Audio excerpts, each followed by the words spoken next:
Hello, Doru. Hello, hello. Let me put a countdown. Okay. I'm gonna get something to drink and I'll be right back.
Okay.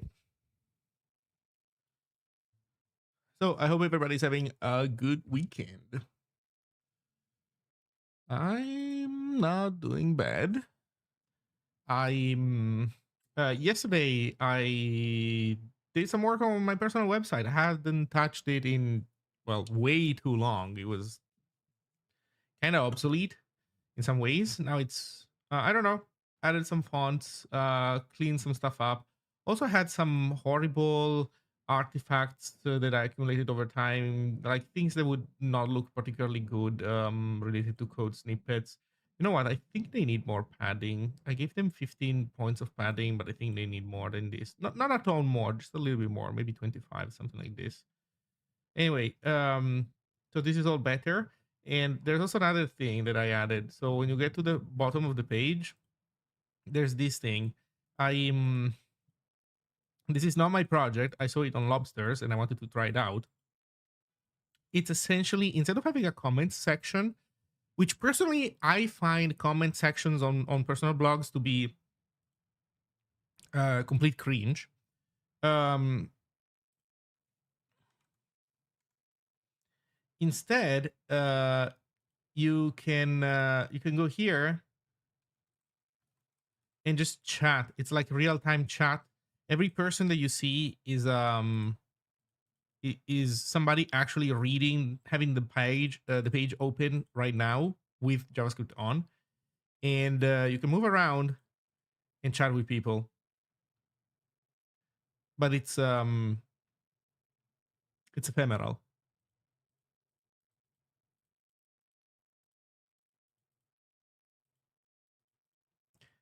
So the bar seems nice. Hmm. Yeah, it looks a little bit like an KCD comment, doesn't it? Yeah. So this is the idea, and I don't know. We'll see how it goes. I'm gonna keep it. It's an experiment. So the rest are permanent changes. This one is an experiment. We'll see. Oh, there we go. There's somebody moving around.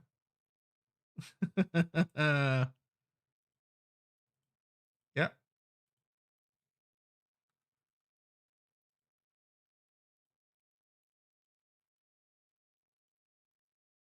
Hello, Phil.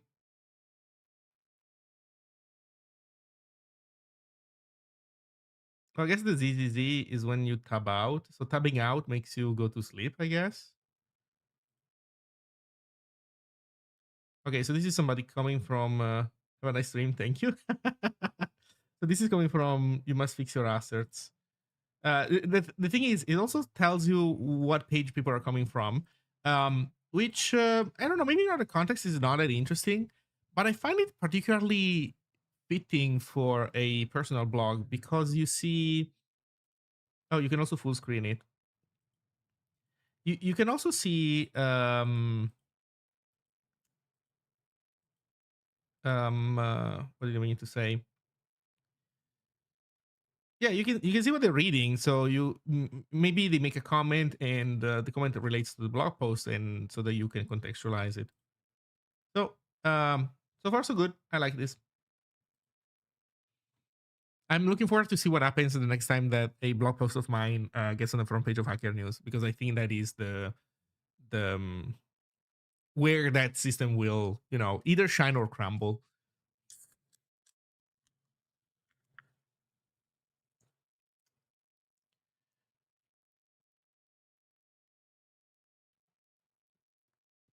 Ah, okay, so what are we doing here? Aside from appreciating blog post stuff. Well, so let me exit all my personal website development stuff. Also, as part of this change, one last comment on the blog. As part of these changes that I made, I also restructured a little bit some stuff. Previously, my blog posts were not in a dedicated section. And when I mean section, when I say section, I mean the concept of section as it is in Zine. So the idea that the pages are grouped together and you can access them as a group. So like hierarchical organization of pages, which in Zine is done through directories, but not entirely. It's not like a section is not a one-to-one with a directory. So um, what is the point or what I'm saying? That I had some pages that previously were not a section, then I made them a section, and the refactoring process was delightful. The whole refactoring process were entirely delightful. I got error messages that mattered and that guided me through the process towards success. No jankiness, no crashes, no weird stuff. Just mm, mm, mm. Pure good stuff.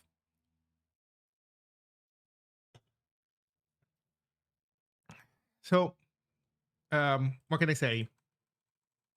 Good times, good times.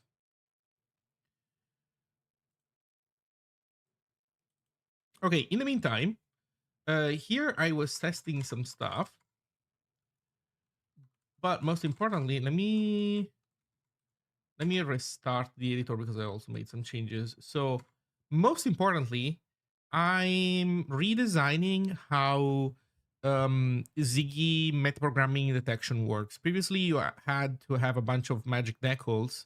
Now you need to have only one magic decal, and that thing has to be generic and has to be of a specific type, and that allows us to essentially define these things correctly for you. So the key difference is by me placing everything into a struct, discoverability of what it is that you can do or cannot do with this metaprogramming stuff is immediate because, well, not only you can go to the struct definition, but you can also get LSP support, you get compiler errors, you get default, like you get to observe default behavior by observing the default value that these things have.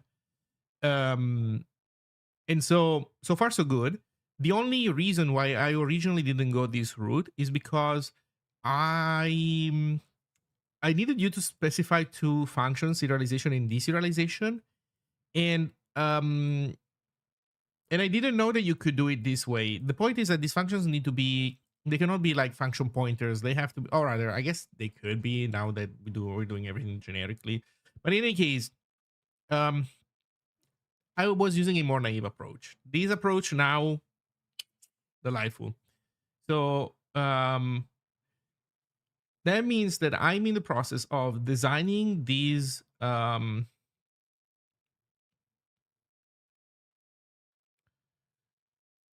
in the process of designing these new type, and well, we have to update everything that depends on this stuff so that we can move to the new system. Also, we have to pray that there are no com time issues with this approach, because the basics are super simple. I'm mildly worried when it comes to um like types that are recursive, that kind of stuff. It should work out. Like, it is sound. What I'm doing is semantically sound because it's not even that different from what I was doing before. The difference might be just mechanical. Like, implementation wise, we might be stressing some other part of the Z compiler that we were not stressing before, and we'll see how that goes. I will say though that in the past, it was not uncommon to for this stuff to find crashes in the compiler. As of late, since MATLAB has been involved with the compiler, this stuff has improved significantly. I cannot even remember the last time that I triggered some kind of comp time bug of this kind since he arrived. Before him, oof, that was easy. When is 1.0 coming? We don't have set time for that. So in terms of like what is 1.0 depending on? 1.0 depends on us being satisfied that the language has been, the things that we wanted to explore have all been fully explored. As a vague estimate, I would say, again, estimate, so this is not a promise. Um Well, so 1.0 specifically, I don't know, because that also depends on the standard library being stabilized. But I will tell you that the language, I believe, will be probably be done, or almost entirely done in less than 5 years. Um, and I don't know at that point where we will be with the standard library. So there will be a moment of big breakages in the standard library as stuff gets reworked and cleaned up. And right now we don't even have like a precise policy for what should or should not be in the standard library, so we need to do all this design work. um so I would say, yeah, less than 5 years for the language to be very stable, and a little bit more than that for the standard library maybe to be stabilized, something along those lines. Production ready, it depends on your production needs. There are companies today that are using Zig in production. Tiger Beetle, for example, is one of them. Um, and for them, Zig essentially is already production ready today. So it really depends on your needs. But if we assume that, for you, stability is a major aspect of, and when I say stability, I don't mean like that you have weird crashes, obviously not. I'm talking about like source stability, you not having to touch your code either at all or almost at all when upgrading Zig. For that, yeah, I think it's about 5 years.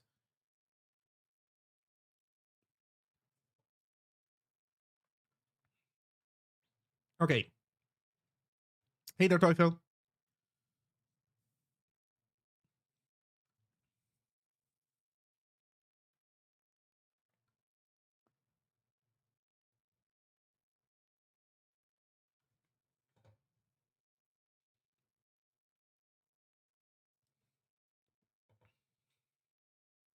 Okay, we need the proper.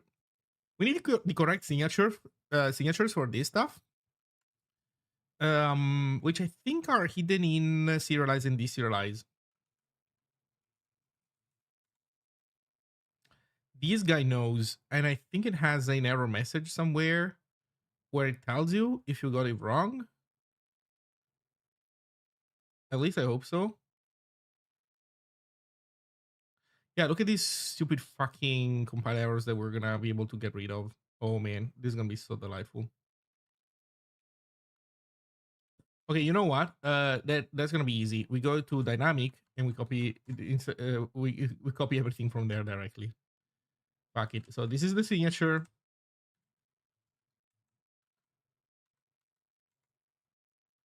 Hey there, Teufel. You would be interested? Yeah, I think I might be able to do that. So serialize. It's a function that accepts a pointer to a serializer, value which is of type t.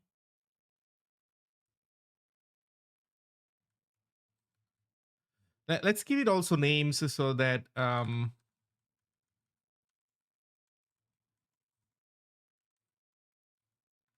people have a better understanding of what is what.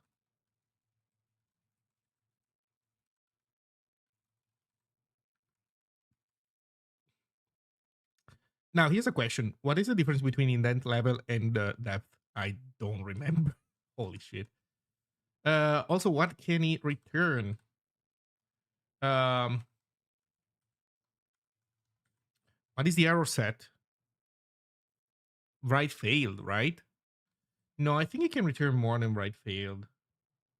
Or I might be wrong. Maybe it's just write failed and that's it.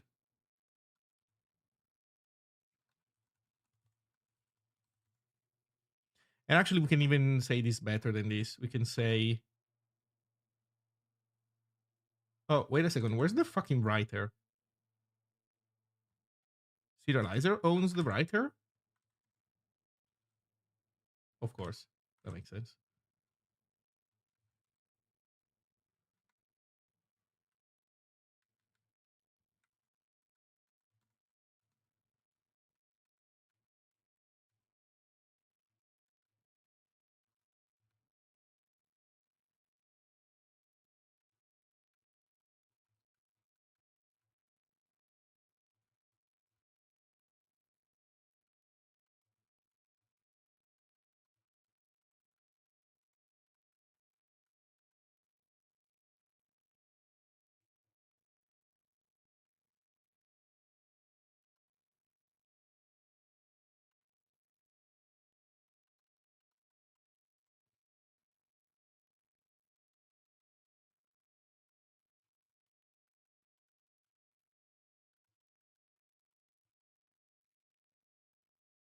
Okay, so this is serialize.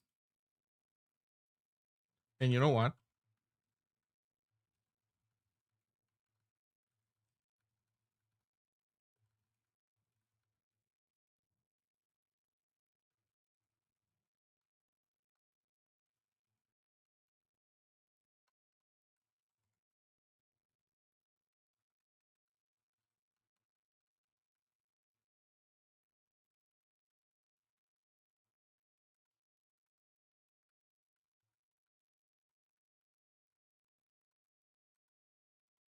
I don't remember what that does.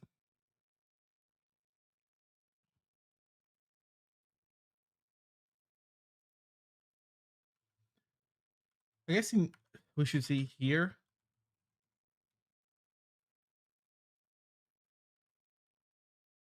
Depth, indent level. Hello, hello. We mostly pass it around. Where do we consult this fucking value? Okay, we pass it around increased. There we go. Omit curlies. That's what's left.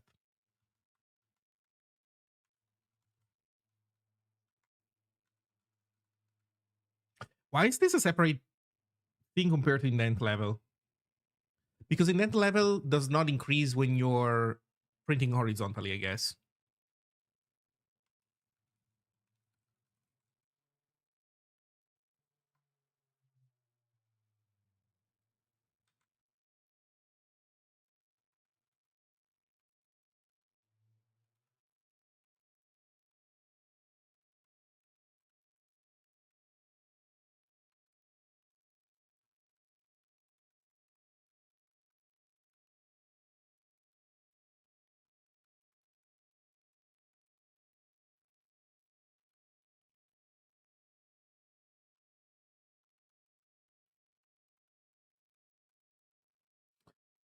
In horizontal orientation.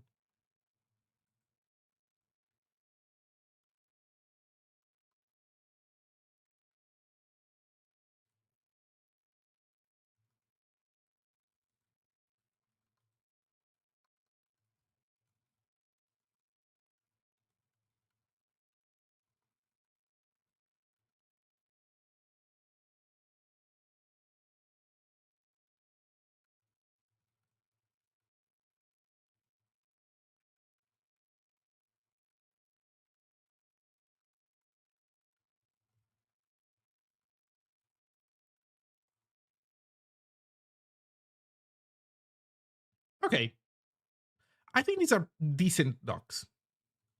Let's do deserialize.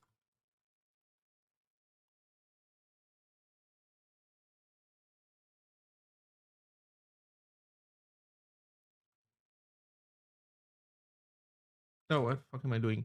For deserialize, we still go to dynamic. Oh, now this guy has deserializer error. Yeah, so deserializer has its own custom error set, which makes sense.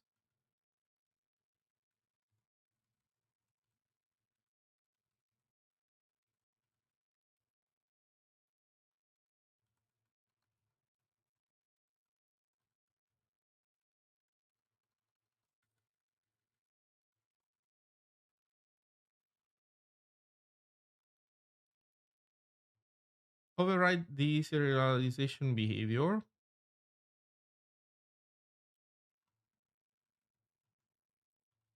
What's in a deserializer?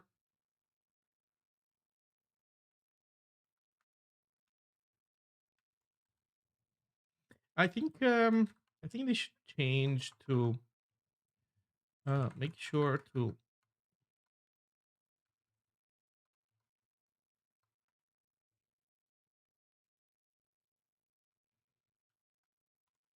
actually I'll put it here.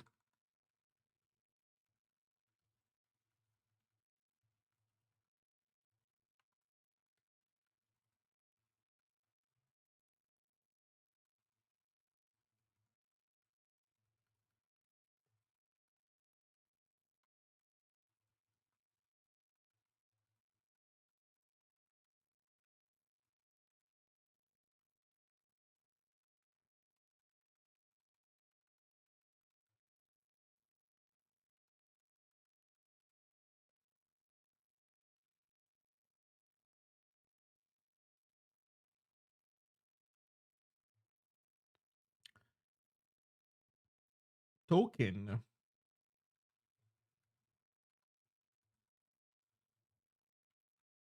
Deserializer.token.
I wonder if this depth should not be also a top level thing at this point. Maybe, I don't know. I don't remember how this stuff is implemented enough to really be able to comment much on these details.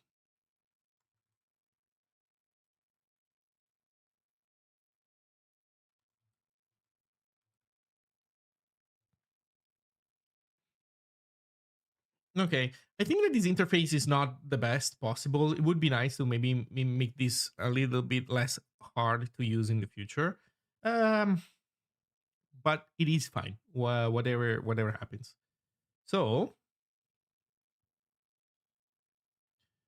okay, this looks good to me. We have the proper signatures. We have a bunch of docs. This is all well and good. The next step is giving this bad boy to some types and see if we can make this whole thing work. By the way, this all started because I need to also give role information to types that override uh, their roles. Also, I should say that this used by build time Zig type Z schema compatibility elimination for types that customize the serialization.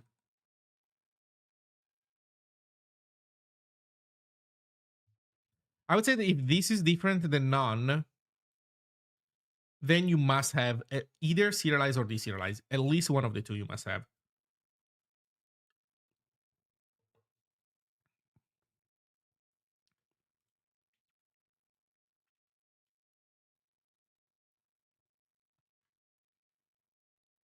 Okay, this is good.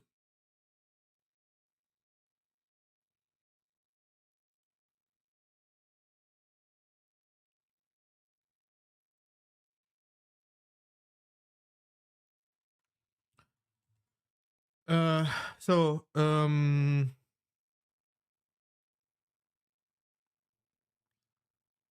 next thing that we do is I think we want more than anything else. Like we can leave this here and wire it bit by bit. So let's start by wiring this for our snapshot test and the schema, the zig type schema checking stuff. Let's avoid upgrading the rest of the code base until this stuff has proven to work well, at least in that context.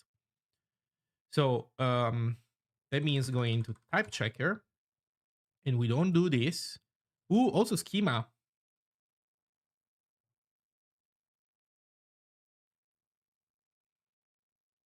Schema. Right. So where do we put it? Serialize, deserialize. I think schema should go above roles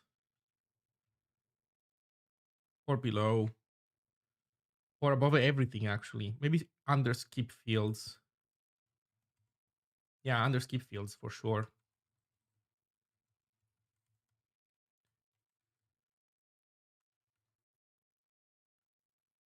So, what is the default value? Empty string or null?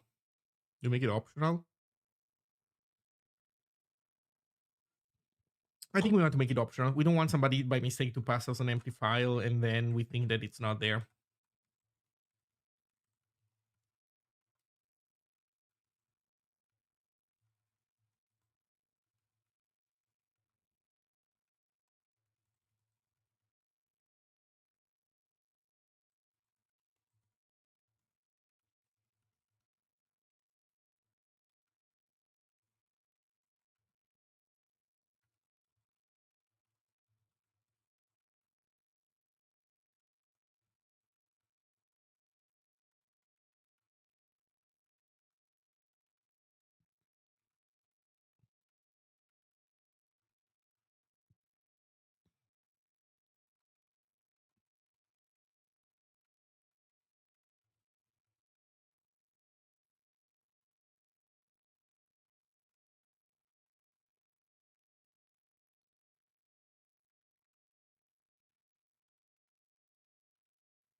Okay, so this is the schema. We might need to add more schema related stuff in the future, but again, starting point, this seems cool.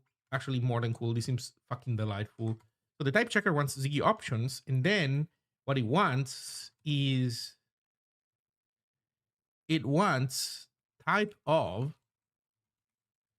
Ziggy options to be Ziggy dot options of t.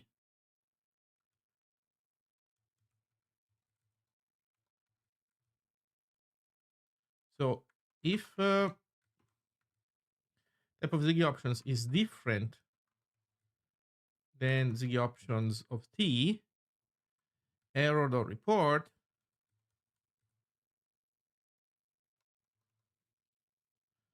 error dot report t dot Ziggy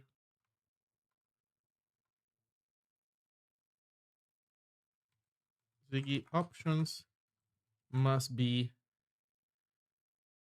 an instance of Ziggy dot options. Then we add another one and we say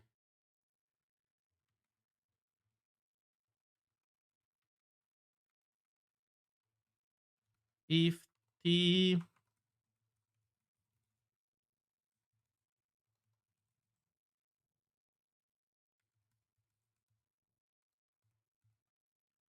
we kind of want the or else version.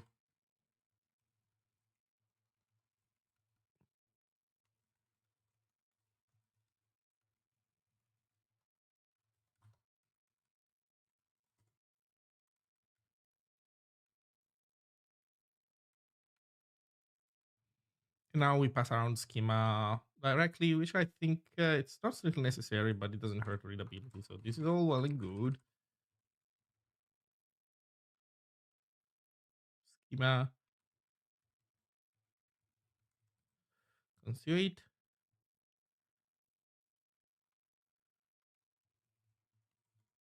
Just schema.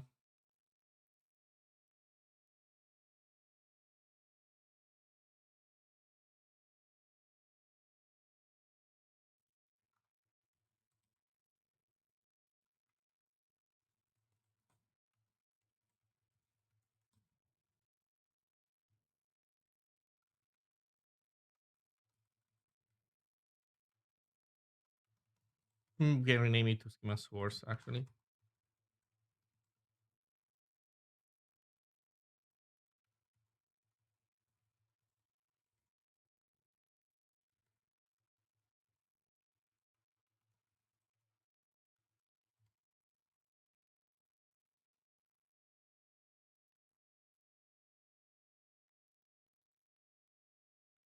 Okay, so this is code that I was working on. I'm in the middle of changing a bunch of stuff. So unfortunately, I'm not ready yet to test this code right away. Oh, actually, you know what? Never mind. I fucking am.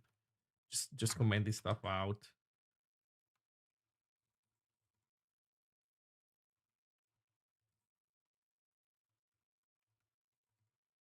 And we should be happy.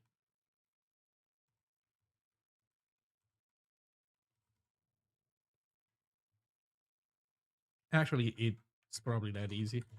Okay, let's see what we messed up in the meantime. So I would right now, if I don't have programming errors, they should complain that there are some types that don't work out. But never mind. Schema tokenizer, missing field IDX. Schema tokenizer 402. Oh, these are tests.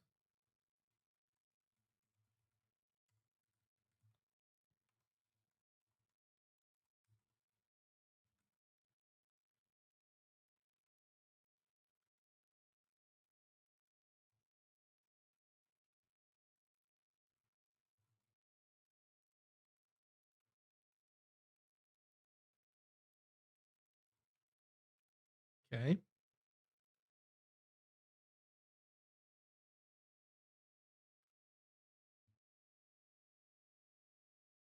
Okay, so now we complain that missing or private Ziggy options decal, right? Because I forgot that the actual thing was Ziggy options. It wasn't just Ziggy. So let's go to our examples, which are type checker stuff.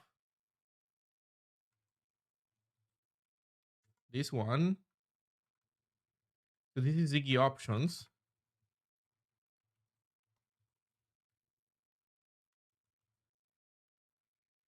So this now works very differently. So first of all, it depends on Ziggy. Second, Ziggy options is of type Ziggy.options, and it has .schema. Well, it's essentially this.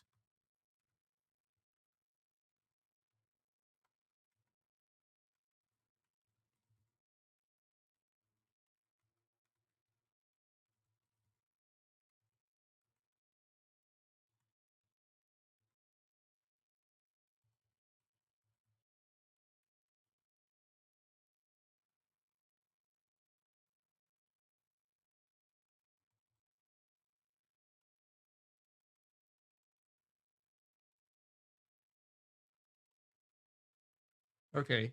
Now I think the problem is we don't have this import, which we need to add.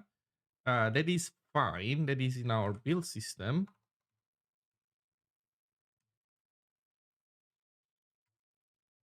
Build.zig. In our build system,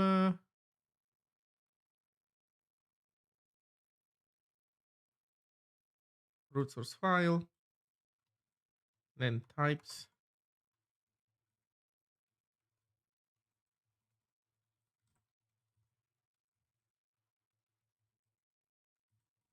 I think we can just do this and it should work.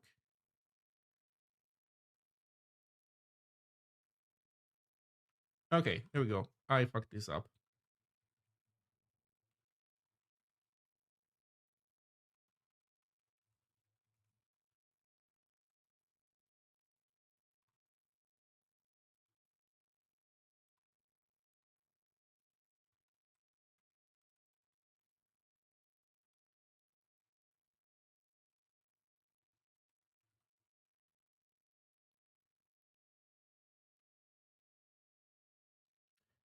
Token is not marked pub.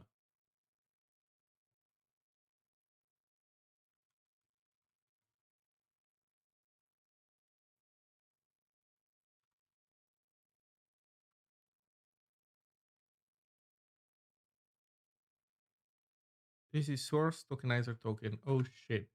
Um,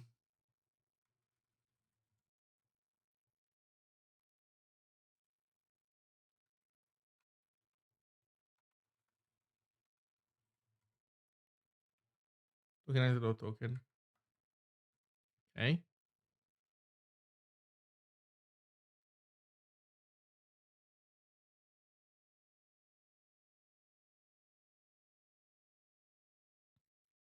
Okay, get selection.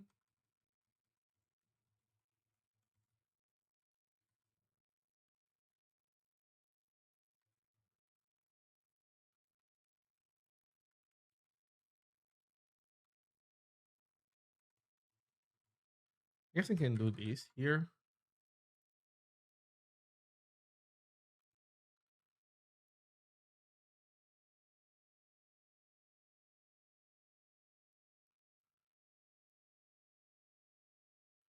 I fix the selection. What happened here? Oh, what happened is that now it succeeded instead of complaining. Instead of complaining, in one step, the process succeeded instead of complaining. Um,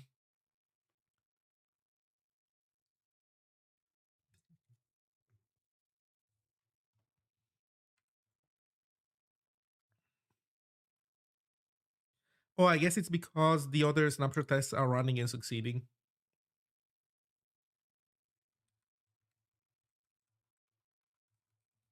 What does summary line do?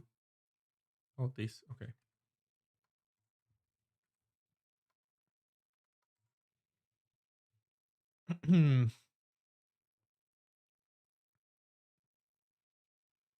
Okay. So we're doing fine actually. We are doing fine. Like so far, so good.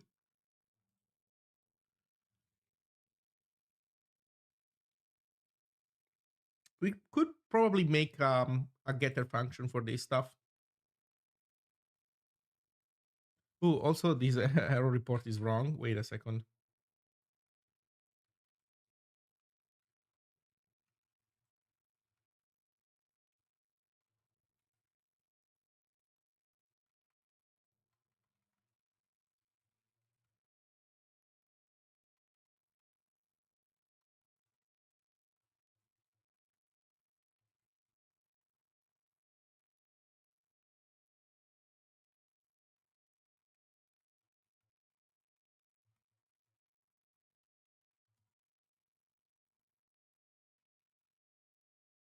Okay.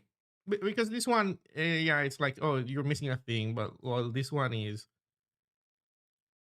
different. Okay, that is fucking awesome. Also, I believe, and I want to test this out. I believe that if you make this a var, then it's gonna be a problem. This is gonna be a compile error, right? Yes, okay, it must be console comp time. Delightful. That is what I want. Okay, yeah, compiler helping out. So far, awesome experience, strict improvement over status quo. Unfortunately, I don't have autocomplete because ZLS doesn't work with latest Zig. Well, but yeah, so far so good. So, what do we want to do next? Hmm.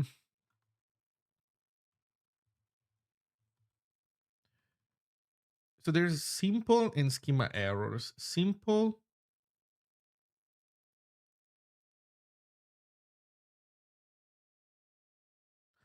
should complain. Why is simple not picking up the fact that I don't have a Ziggy options?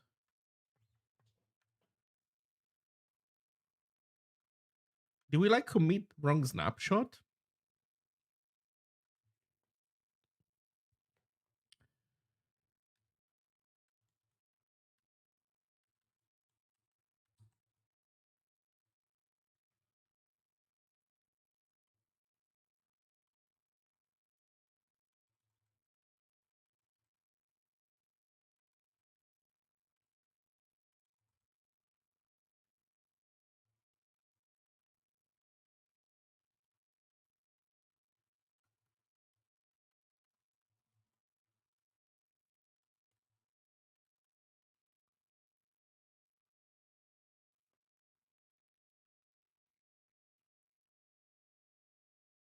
I wonder. Maybe I just never get that far.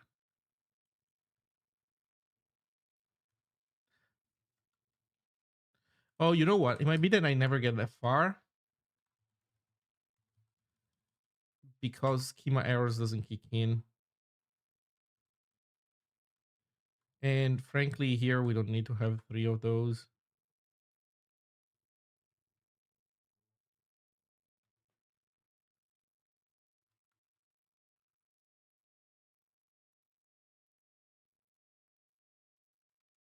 I'm confused. Wait a second. Schema errors, I thought the schema errors,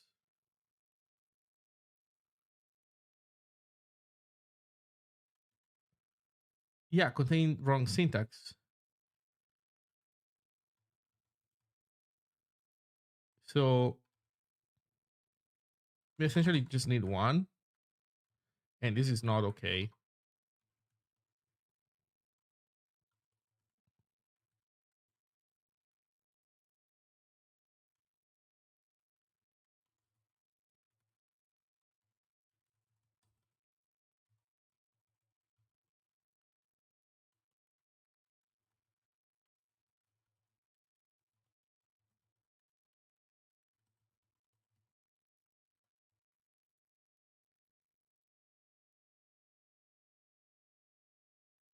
Wait, this is a bit suspicious. This is really a little bit suspicious. But I guess it's the type checker one, and I suspect that it's no, sorry, this doesn't mean anything. It's the one that is testing for type errors, and I think that is the one that is succeeding by mistake. Oh, so you know what? Maybe because of this error, we don't get to see the diff mismatch until this guy, correctly fails. So, for example, if we go into types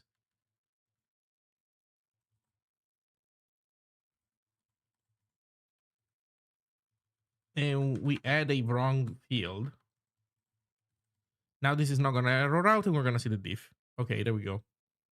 We're going to see that there are some things that don't match. They mostly do match. The type stuff is different. Okay, so nothing is broken. We're good.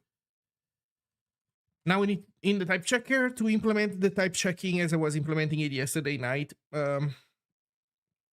This guy, because I made some progress. I made an implementation that was delightful except totally wrong. So now I started doing it again the right way, which got me into the rabbit hole of, oh wait, how am I going to implement correctly stuff like dynamic? So what I was doing was special casing the fact that Ziggy.dynamic is special because essentially it maps everything.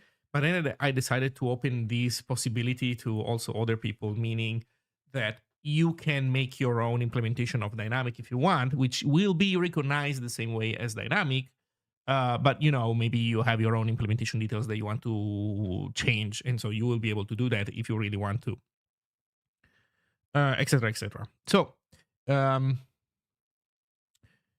give me a second. I'm gonna get something to drink, and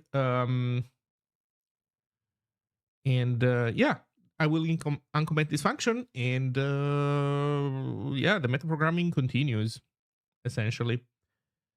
This whole thing seems delightful though. Like this seems such a strict improvement over what I was doing before. Holy shit. Be right back.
Okay.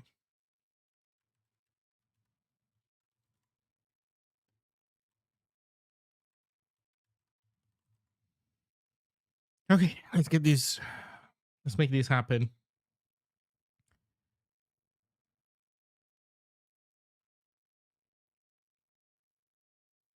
To be honest, I don't even really need to pass this around. I think we can do this.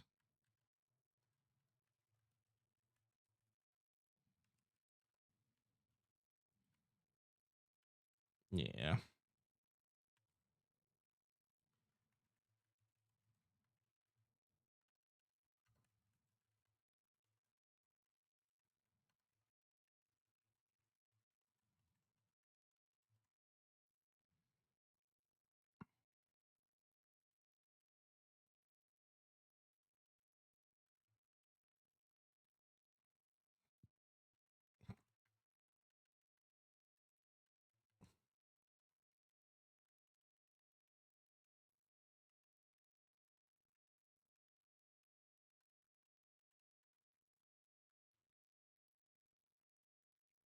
Okay.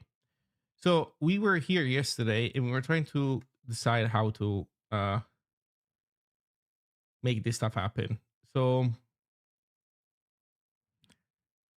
the idea is we have a type that we want to scroll forward, but it seems that our ability to make that scroll forward, some of it is going to work out, some of it requires um might require recursion. Then we have a token, well, a tokenizer that produces tokens, and we want those also to scroll forward. So I think here we want something like this. Basically, let's see if we can do this with a while true. And the idea is that we move forward types and stuff. F type moves forward, Xper moves forward. These are the two quantities that we move forward. So every time we enter, we check, is this type, is the type that we're looking at um does it have a role of any? If so, we continue.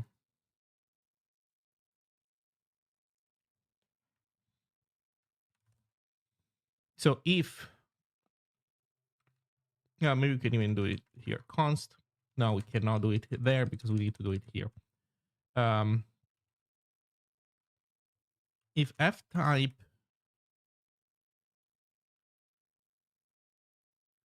oh right. Also, this type might or might not have Ziggy options.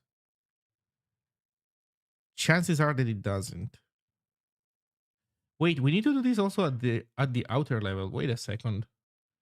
So yeah, this starts from validate Zig. So validate Zig, make a schema, struct.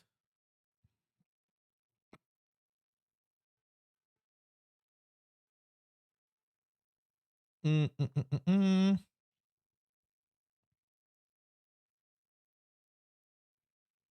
Struct or union.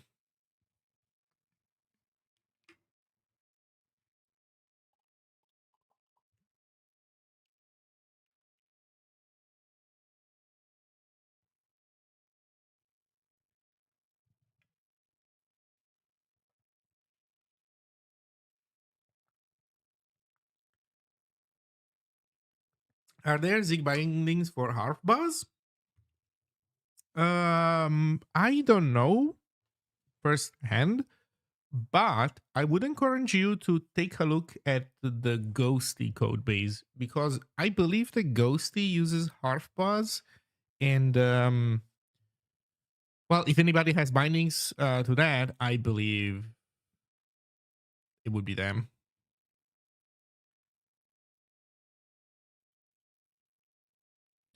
That would be my general guess.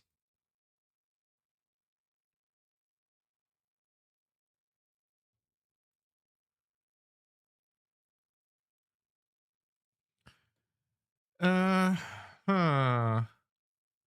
This stuff is cursed. This stuff is really cursed that I'm not approaching it the right way.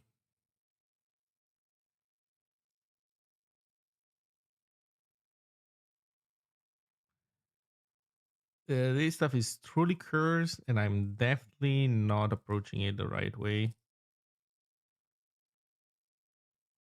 Yeah, because we essentially want to do validate Zig on that stuff.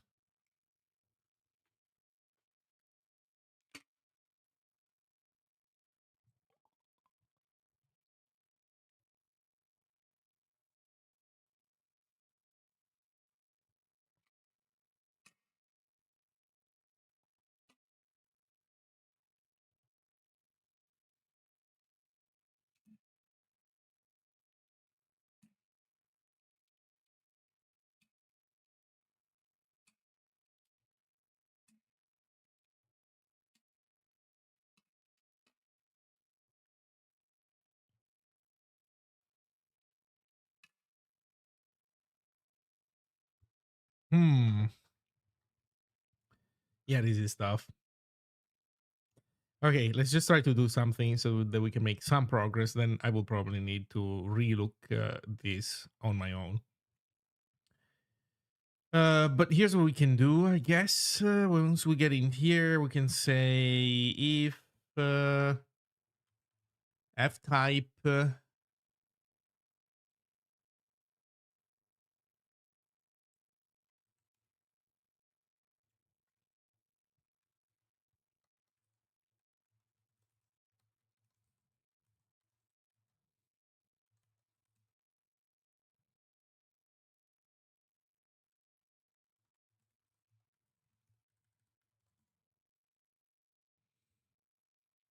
So if it has the options,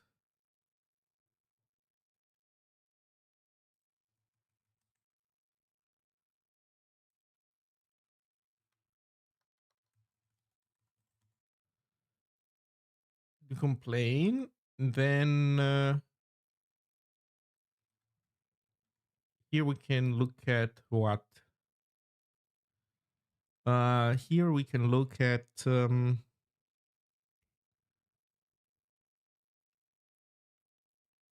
roles.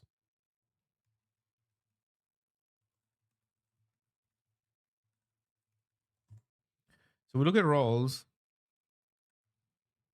and if it's any, we return. And if it's not any, to do.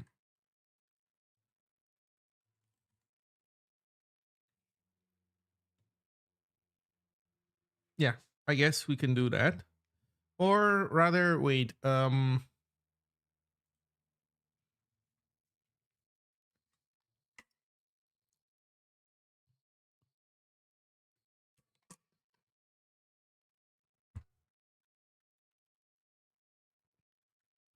if it's none, then we fold through essentially because this is a normal struct.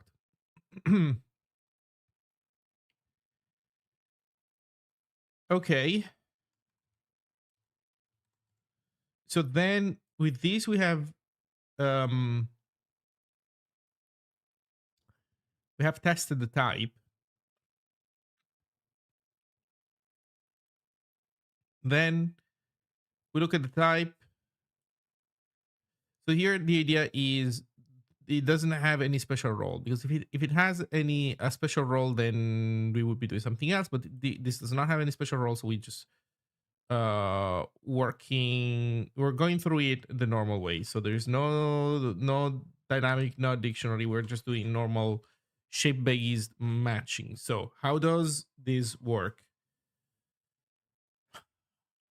The question is, does this type match the expression that we're looking at? But we have to start by switching on the type. It would be very handy to start by switching on the expression, but we can't. We have to start by switching on the type. So, for example, if the type is, and like there are still some things that we can special case, like we can do the string stuff that I was doing elsewhere. That one we can do. We say, okay, it's one of these guys. If it's one of these guys, And let's switch the expression tag. And if the expression tag is bytes,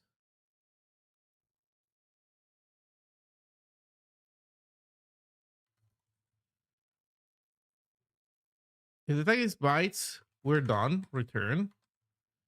If the tag is slice, we need to do stuff, else it's an error.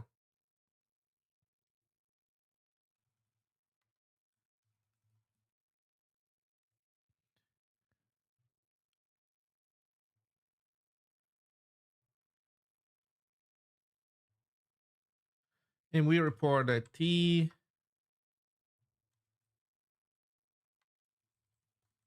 field name, F name.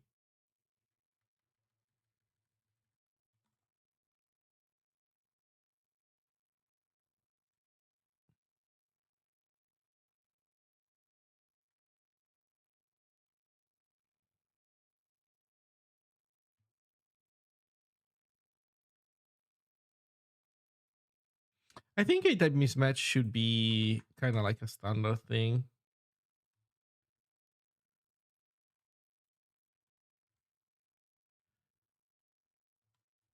There should be something like report schema,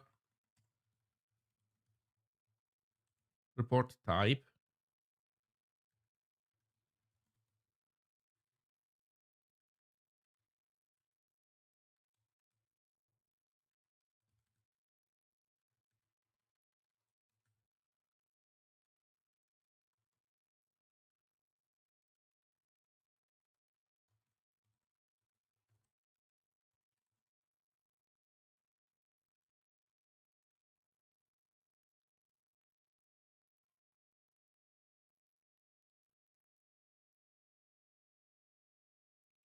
Does it need F type? Hey, the bunny, thank you. Thank you very much. Do we need to pass in the field type?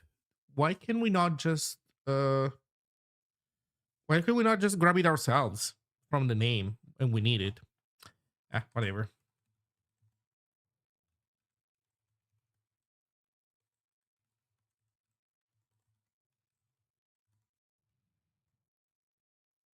Okay.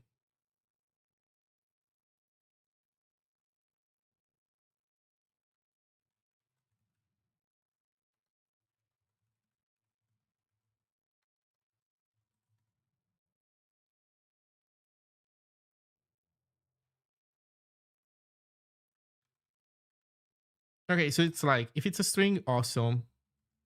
Let's do some other simple stuff. If it's a boolean, switch expression tag. If it's bool keyword, then return else this.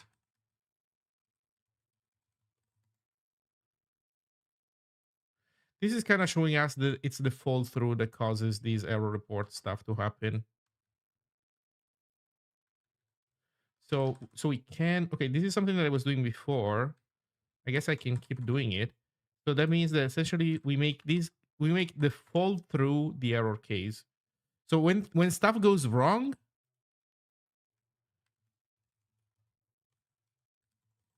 you fall through.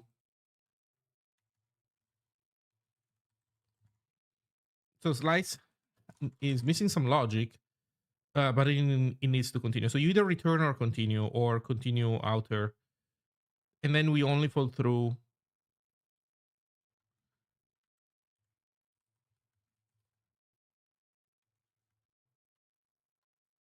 Fall through means mismatch. Okay.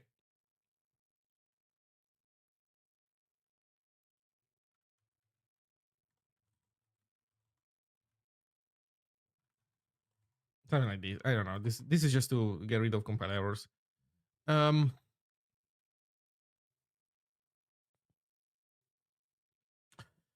do you use LLMs or not at all? I've used LLMs. I can occasionally open the tab and ask the thing a question and get a reply back. And but like for coding, as in like heavily assistance, I don't need it.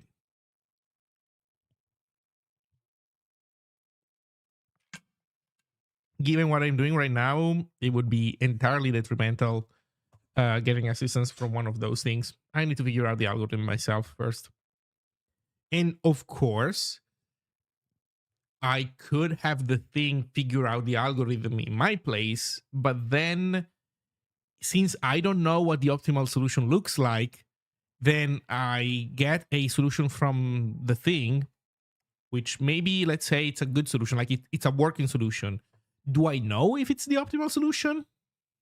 No, I don't. And I wouldn't be able to recognize it right away because I would still need to go through this process of exploring the solution space. So like the typing time, I would be able to cut the typing time, but I wouldn't be able to cut the understanding time. And in any case, the understanding time is lower than the typing time. So yeah. Given what I'm doing, by the way, just to be clear, I'm writing a new JSON replacement language, and I'm doing some funky stuff with schema checking that is pretty novel work because I mean JSON schema exists, so that is not new. But I'm having this stuff be deeply integrated with Zig time reflection, and this is new stuff. Again, people have done schema checking with Zig time or something along those lines in the past. That is not entirely new, but the specific semantics that I'm going for, those are new.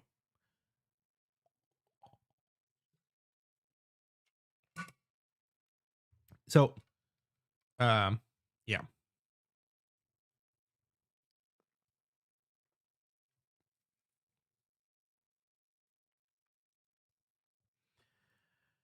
Okay, Ziggy options.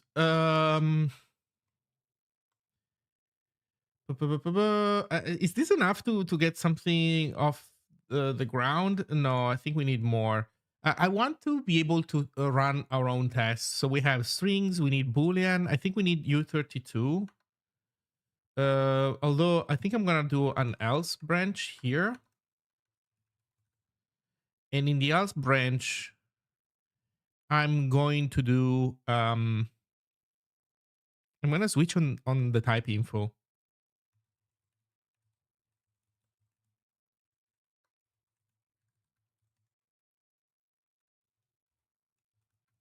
For example, if it's an integer, I think it's just int. So we switch on the type info, and if it is an int, so for example, bool, we say it's unreachable. We handle it above. Int, for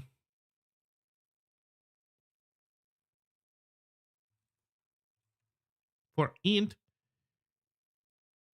we switch. Although you know what, maybe we could move this down here at this point. Wouldn't make much of a difference. Oh well.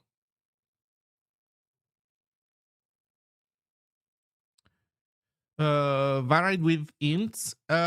Yeah, that is a good question. So you so it's kind of complicated because on the Zig side, sure, you should be able to say I20 and have that work for you, at least in some contexts. So it's sure. Do I want to have that in the Ziggy schema language? Up until now, I have purposely avoided that. Right now, Ziggy has just a integer int, I think, keyword, and that's it. So you don't specify the size. Because for a textual format, specifying the size is not that important because the text encoding is just, even though there are no quotes around the number can be arbitrarily big. So the schema, like how can I say, the document itself doesn't necessarily have to worry about that stuff. Maybe you could make an argument in favor of that. Certainly, it is certainly true that once you start thinking about a binary serialization format, which is something that I am considering in scope, then integer size does matter, and at that point, um, it might be good to have to add that information. So I would say currently we don't. I think we probably will. Is there any estimate for when Ziggy begin?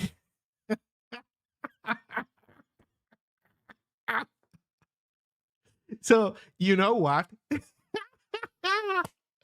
You know what? I had no idea what to call the binary format, but that is genius. I think I'm taking this. You know what? That is a genius suggestion because again, it's like JSON, Bison.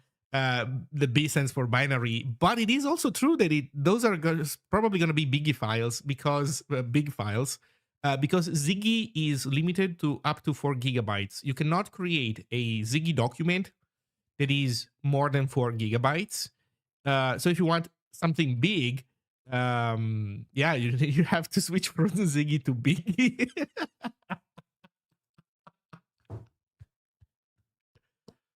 Awesome. I love it. I really love it.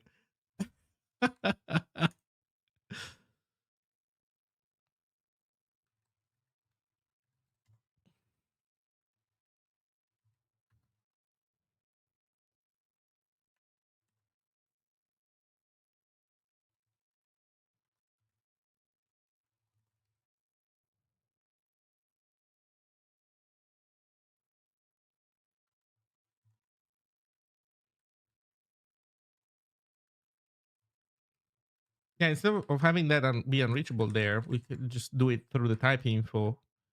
That's fine, I guess.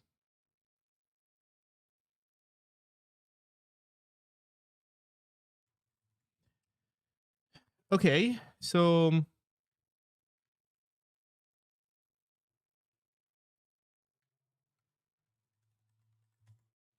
I don't know.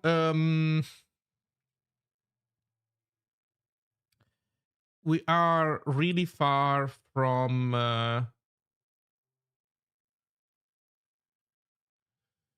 We are really far from being complete.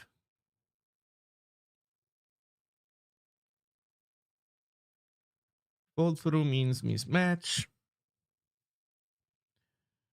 Yeah, we're really very far from it.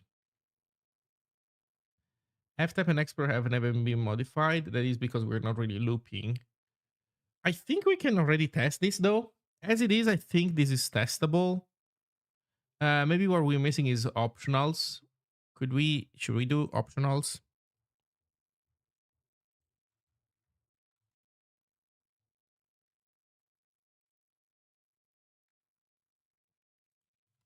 So if that info is optional,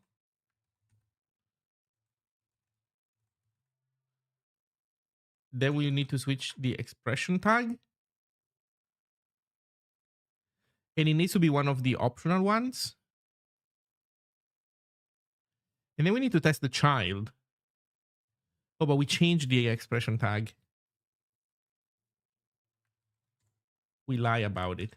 That is something that we should be able to do. So the expression tag up to bytes keyword optional bool keyword optional int keyword. Let's add these ones for now. So what happens in those cases? In those cases, also else pull through. In those cases, a missing field is a hard error rather than an optional. A missing field. So these are things that should be personalizable, right? At least to some degree. Currently, I don't have a concept of default values. So the idea is that if there was a concept of default values that I'm still playing around with, so how can I say?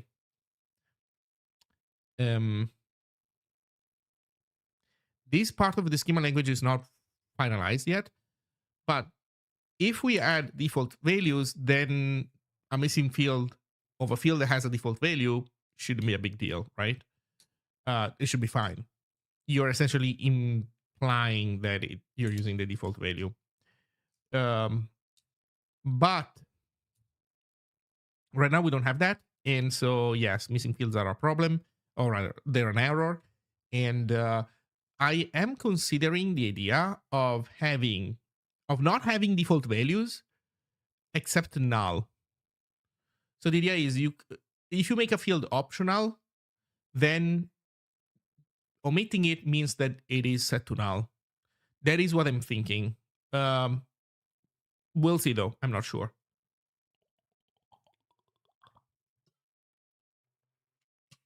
Because one issue with default fields is that if you have a default field that is, it's a string, then easy.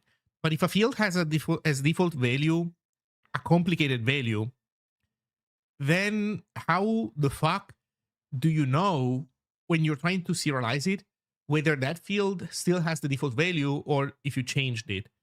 You would need to run the whole equality test before you can know if a field, when you're serializing a struct, right? So you have a struct, and that struct has a field named foo, which is another complicated struct. You're serializing it. You want to omit fields that have the default value. How do you do that? You need to check whether a field has the default value or not. So the problem with default values is that they are kind of lossy as you go from serialization to deserialization. So it's not the end of the world, but the utility of default values diminishes significantly the moment that you have a pipeline that deserializes and then serializes again, because then either you waste a lot of time checking for equality, which might not be which is generally a bad idea. Let's just say that way. It's just generally a bad idea. And well, so yeah, that's the thing.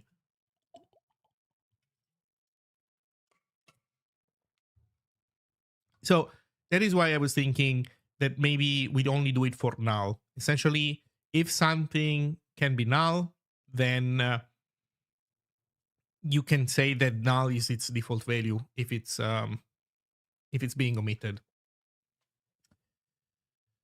That's kind of the idea. I don't know. We'll see.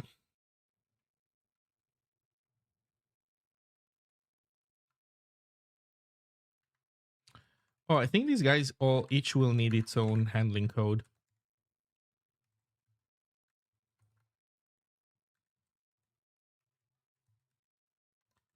So we change the tag. We quote unquote unwrap the optionalness from the tag. So we lie about it, and then we change the type.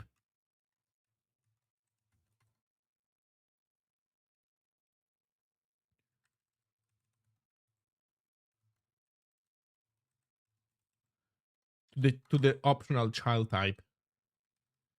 And essentially in these other cases we do the same.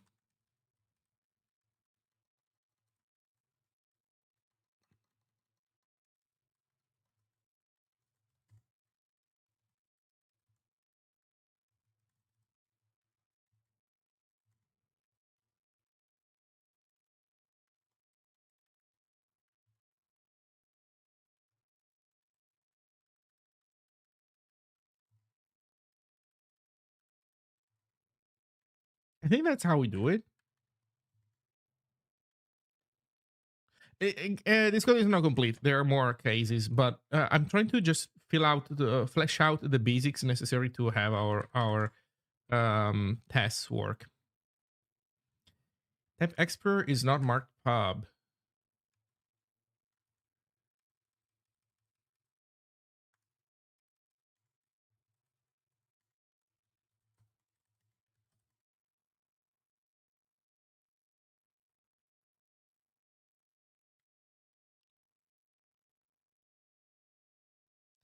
I fucking knew it. Types are not available at runtime, but it's not runtime, man. It's like look, it's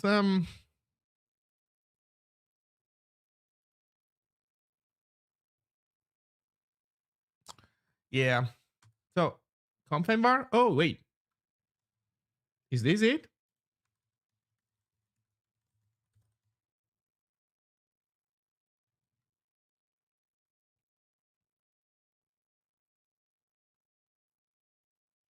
Found bool. Is there a ease container? There's no ease container, huh?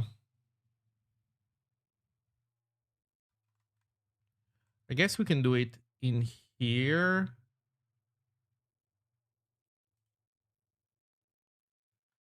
Whenever we switch on type info.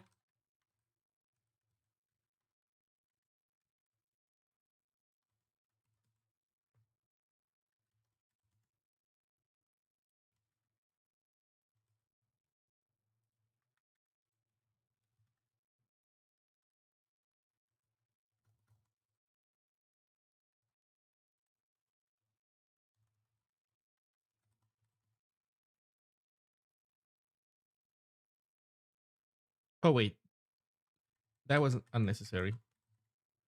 Yeah, we just need F type to be no,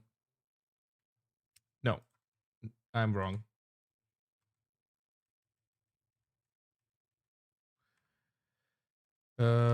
Here.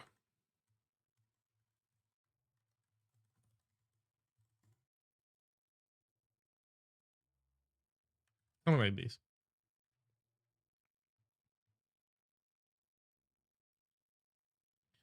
Switch loops are evaluated at runtime outside of comp time scopes. Yeah. Can I have an inline switch, please? Good sir.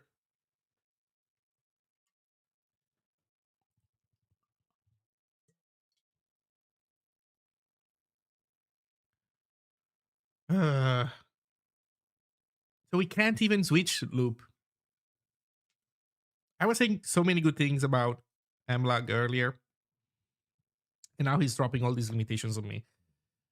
So this means that we need to make this thing more recursive. I suspected as much. And um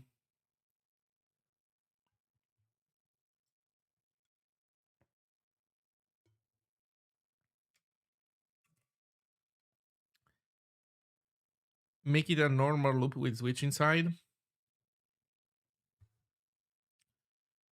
I guess we can try. Well, I mean, actually, you know what? So far there is no difference.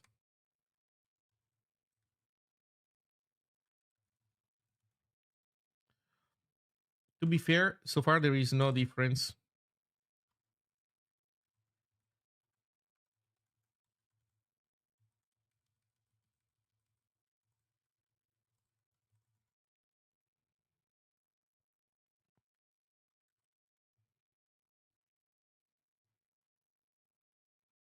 Unhandled enumeration value.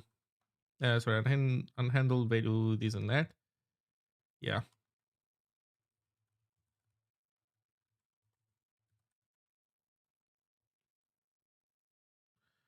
Store of comp time variable depends on runtime condition.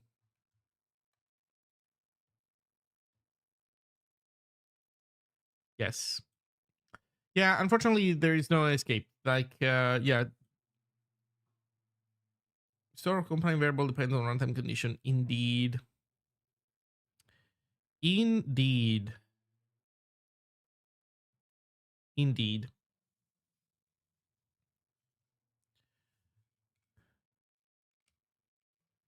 Yeah, we need necessarily recursive functions, I think.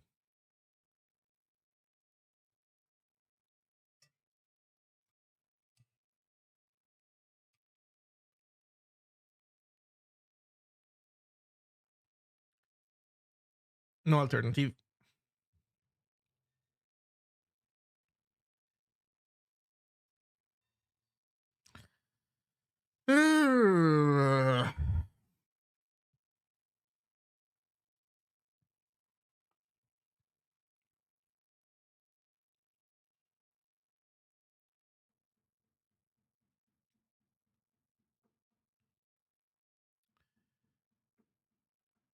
Ooh.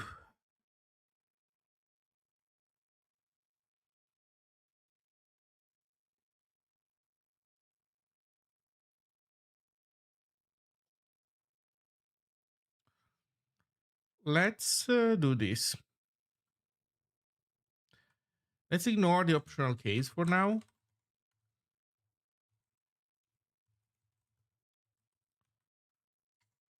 Do we do anything stupid with optionals? We do here.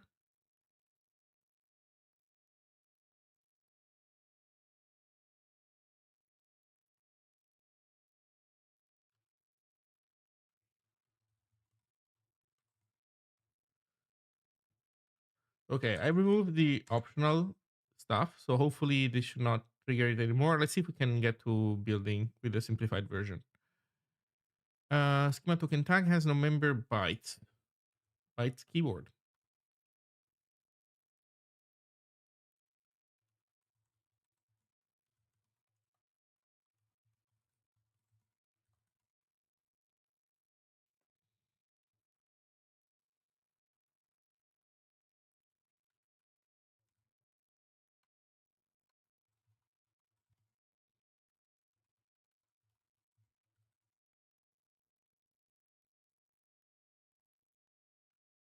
Yeah, now it builds, and it gives us actually the right stuff.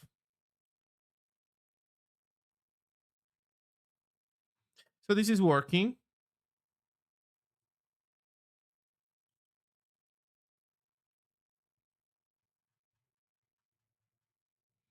Okay, this is still simplistic, but it works for the the narrow cases that we are testing for in our checker. This stuff is giving me confidence. This stuff is giving me confidence that we can now go and update the rest of the code base to the new Ziggy options format.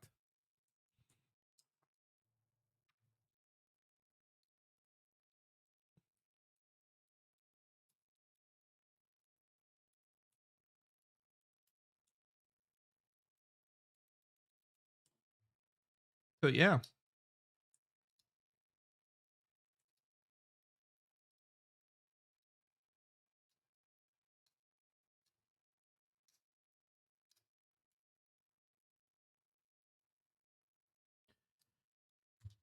we can update that stuff. After we're done updating that stuff, what do we want to do next? Well, we can continue making this full fledged, although, man, doing it correctly, it's not a stream friendly activity. Alternatively, we could try to upstream this to Zine, or we could try working on the tuning a bit more. I still have a missing piece of functionality when it comes to the autocomplete.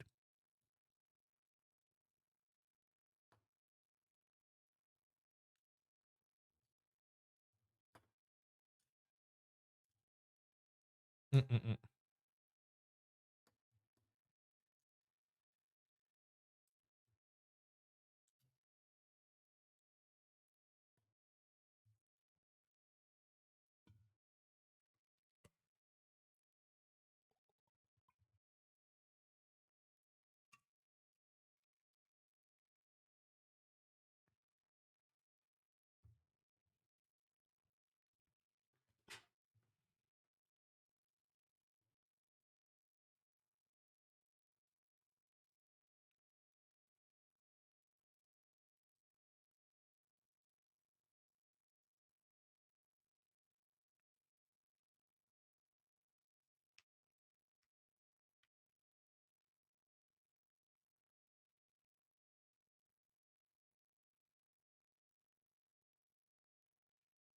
Yeah. Okay. Let's update the rest of the code base. So in root, this guy is delightful. Maybe we want to have also a getter function for options, something like get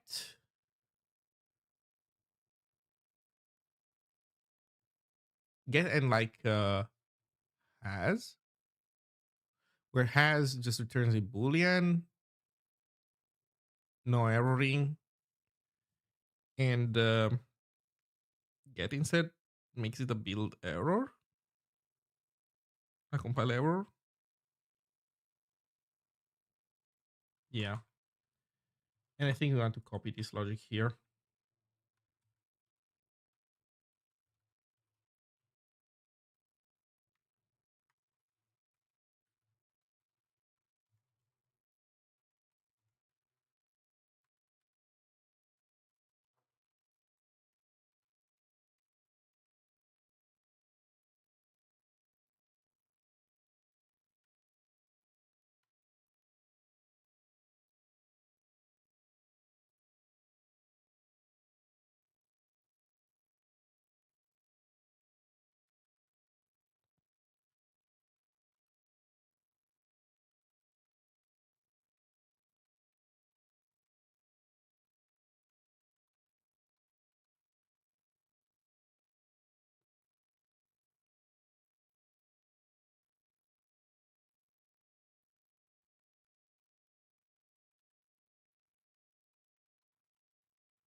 We try to put the name itself. No, I think it's too much.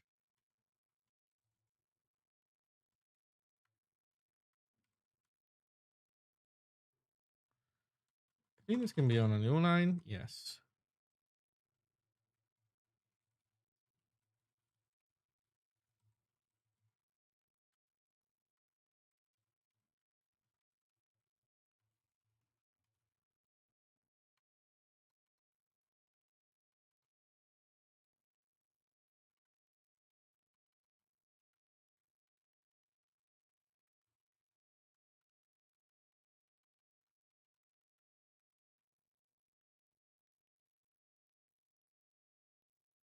Oh, you know what? We should also maybe say that the returns null if the type is not a container,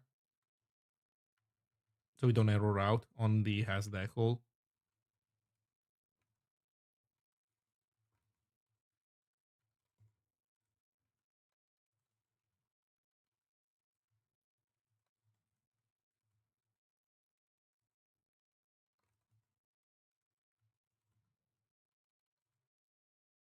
There's also opaque, but can you? What happens if you try to serialize an opaque? No, you can't. So that one can be ignored.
Okay, this seems good.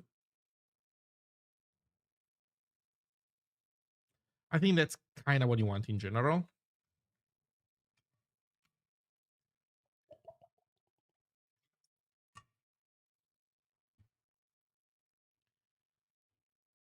So uh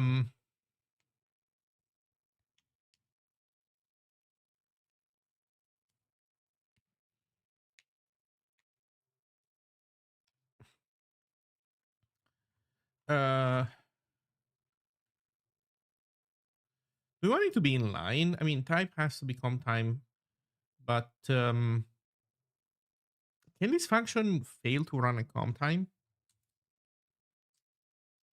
I don't think it can. No, it can't for sure because it returns a type. So I don't remember what the rules are for inputs when all the inputs are comp time known, but the output is a type, so it has to run at the compile time. So no need to make it inline. So this is good. Now we can go everywhere in our code base and fix it. So go to dynamic.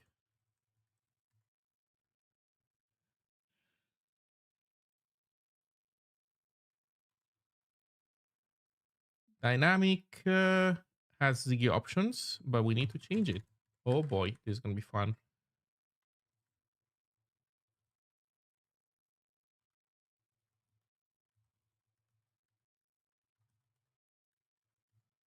Okay.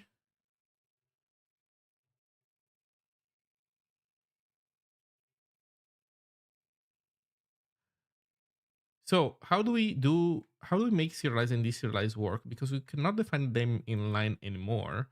We have to grab them from somewhere. But this might be actually good because I think they should be moved down.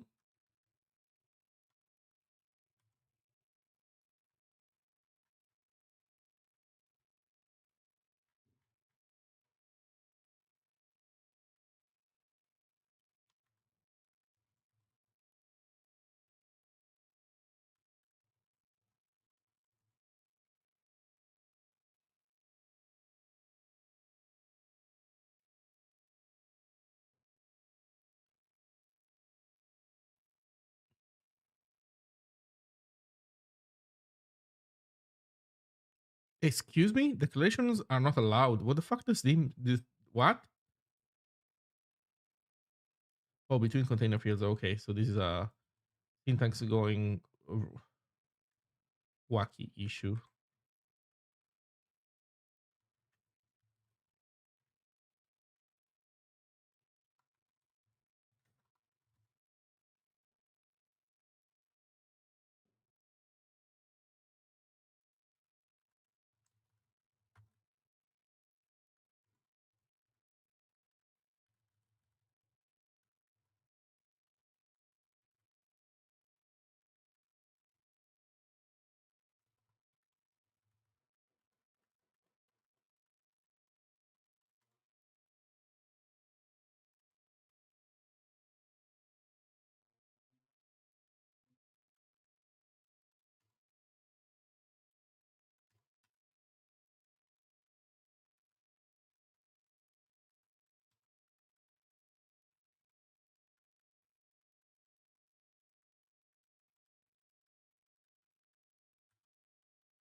So yeah, so these functions cannot be just placed in here.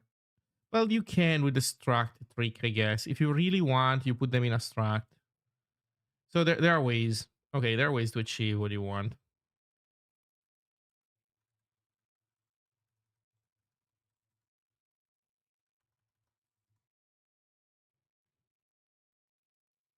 Okay, and then role.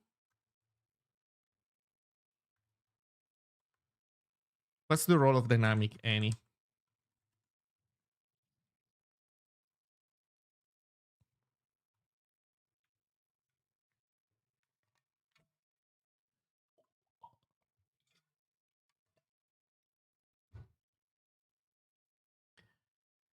Okay.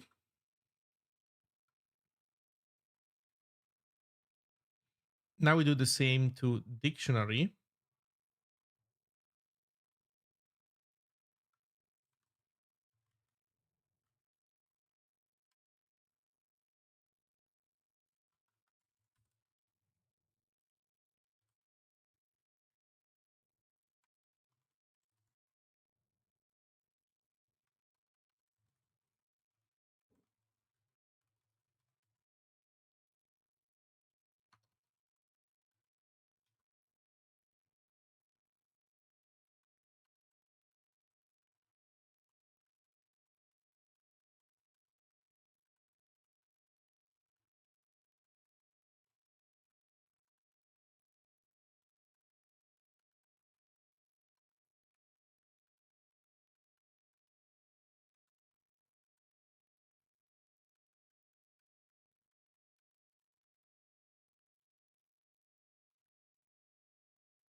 Oh shit, this is a generic function. So that means that we need to define these functions in the struct, I guess.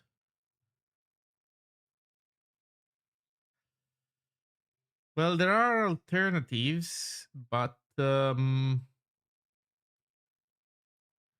could define them up here.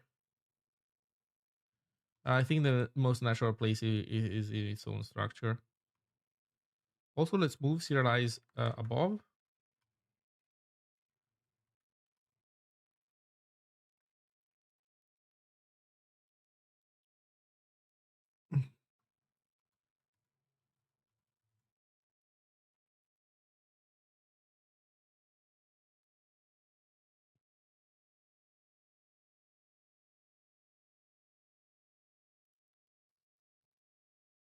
Wait, what the fuck have I done? It was not supposed to be moved above. Oh god, this one is called deserialized dict. This one is called deserialized dictionary. What the fuck have I done? Oh no! Oh no!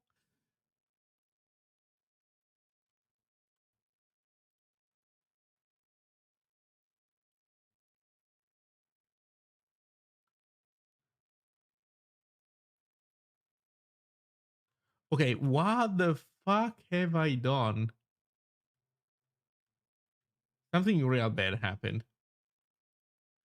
Deserialize, deserialize dict, deserialize. Oh wait, we always had three functions. Deserialize dict is called by deserialize. Oh my god.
No, actually, dict wants us to specify the child type, which is gonna be T in our case.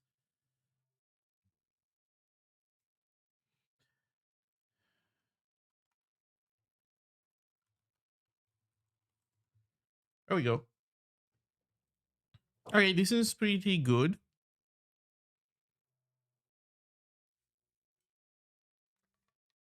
Does seem pretty good.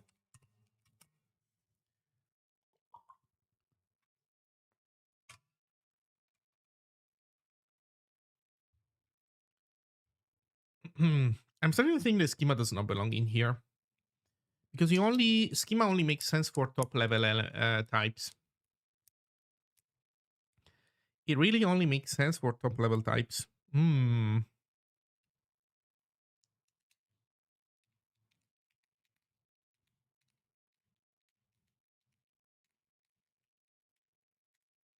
Yeah, I should be provided externally. Okay, we'll figure it out. Okay, so with this, I've upgraded two of my boys. Now there should be a bajillion compile errors everywhere.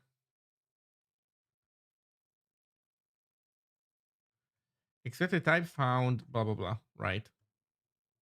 Oh, this is the perfect example where, no, actually the correct approach is to use this. Well, here the correct approach is to use dynamic.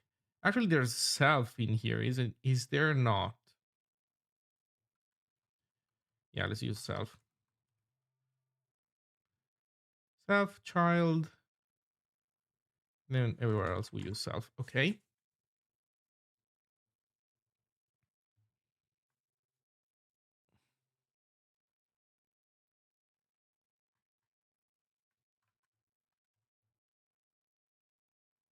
Okay, one problem solved, 99 to go.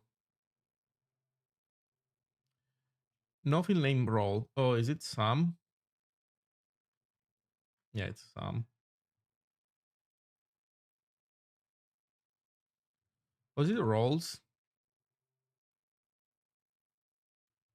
I thought I got the inner thing wrong, but it was the outside thing wrong. Whoops.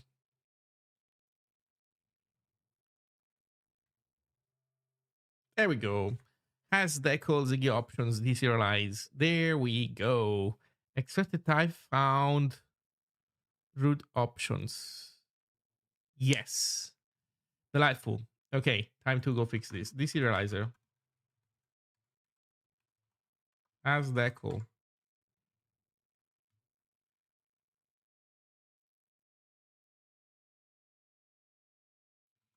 Okay, so how do we turn this into good? This is turned into good by doing if Ziggy.get options of T. I guess root.get options. Deserializer doesn't even have root. Oh man.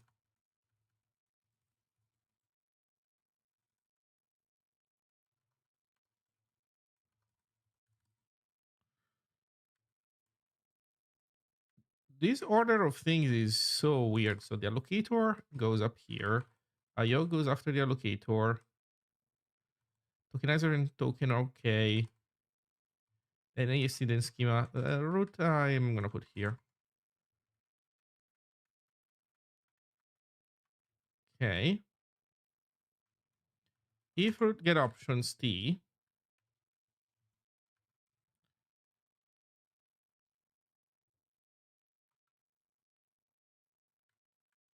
This is more like if opt dot deserialize.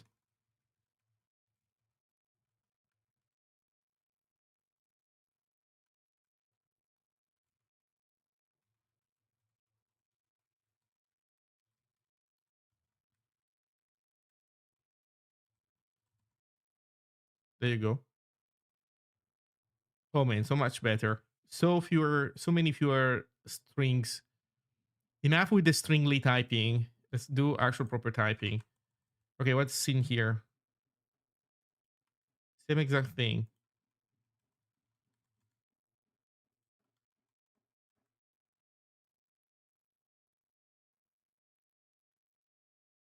Right?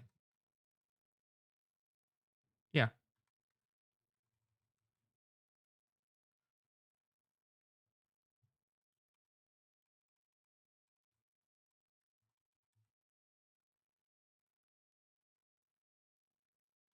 Oh, there we go. Skip fields.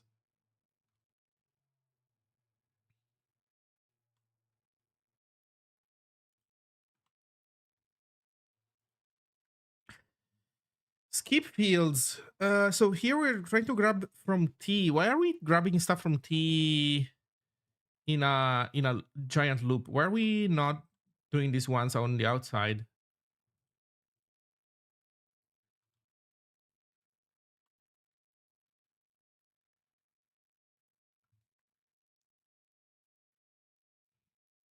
I haven't seen humans writing code like this for the last 6 months. Oh my god. Yeah, things are changing, aren't they?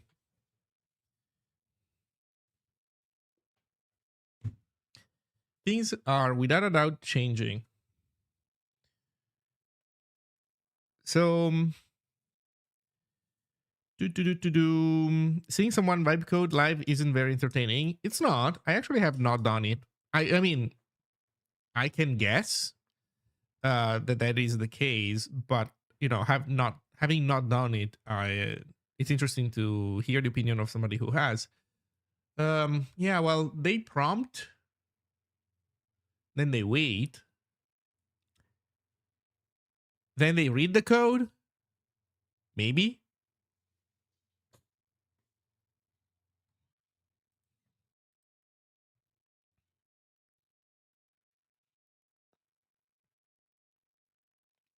Oh, look at all the janky type checking for skip fields that we can get rid of.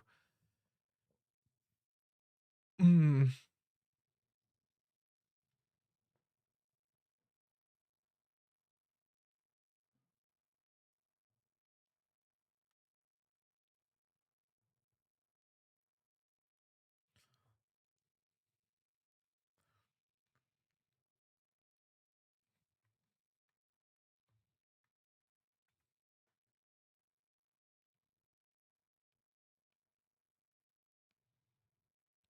So what I think we could do here is default to an empty skip fields so that we don't have to do this check every single time. I wonder at the comp time level how bad it is to do this every single time versus doing it once.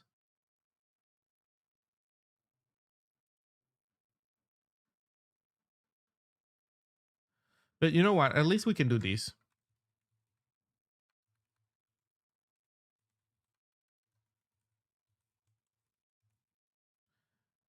Get options from T.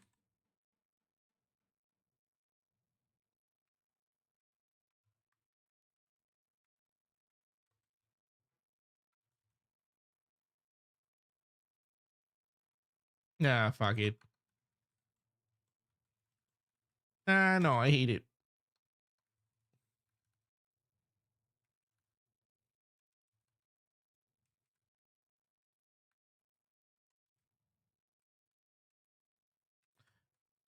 Okay, let's do it like this.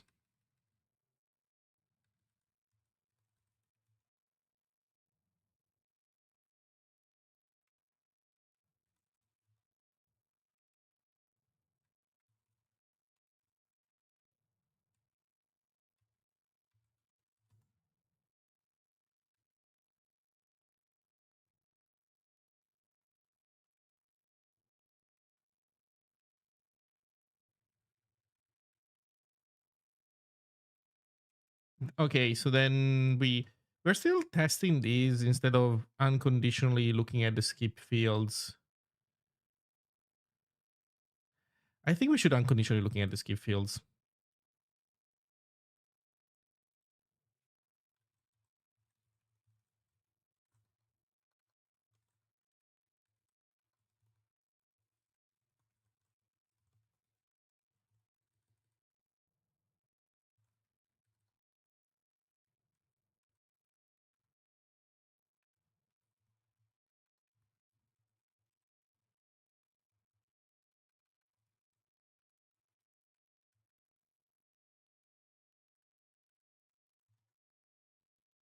Yeah, I think it should be like this.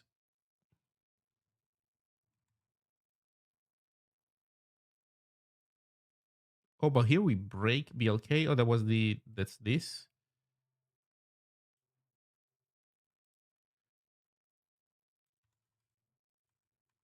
That should be the same, right?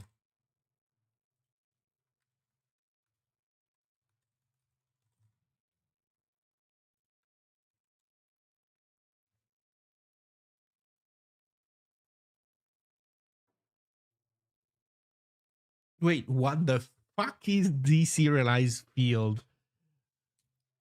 Wait a second. What the fuck is deserialized field? I made it. What? Deserialized field. Oh, it's a struct where you want to fuck around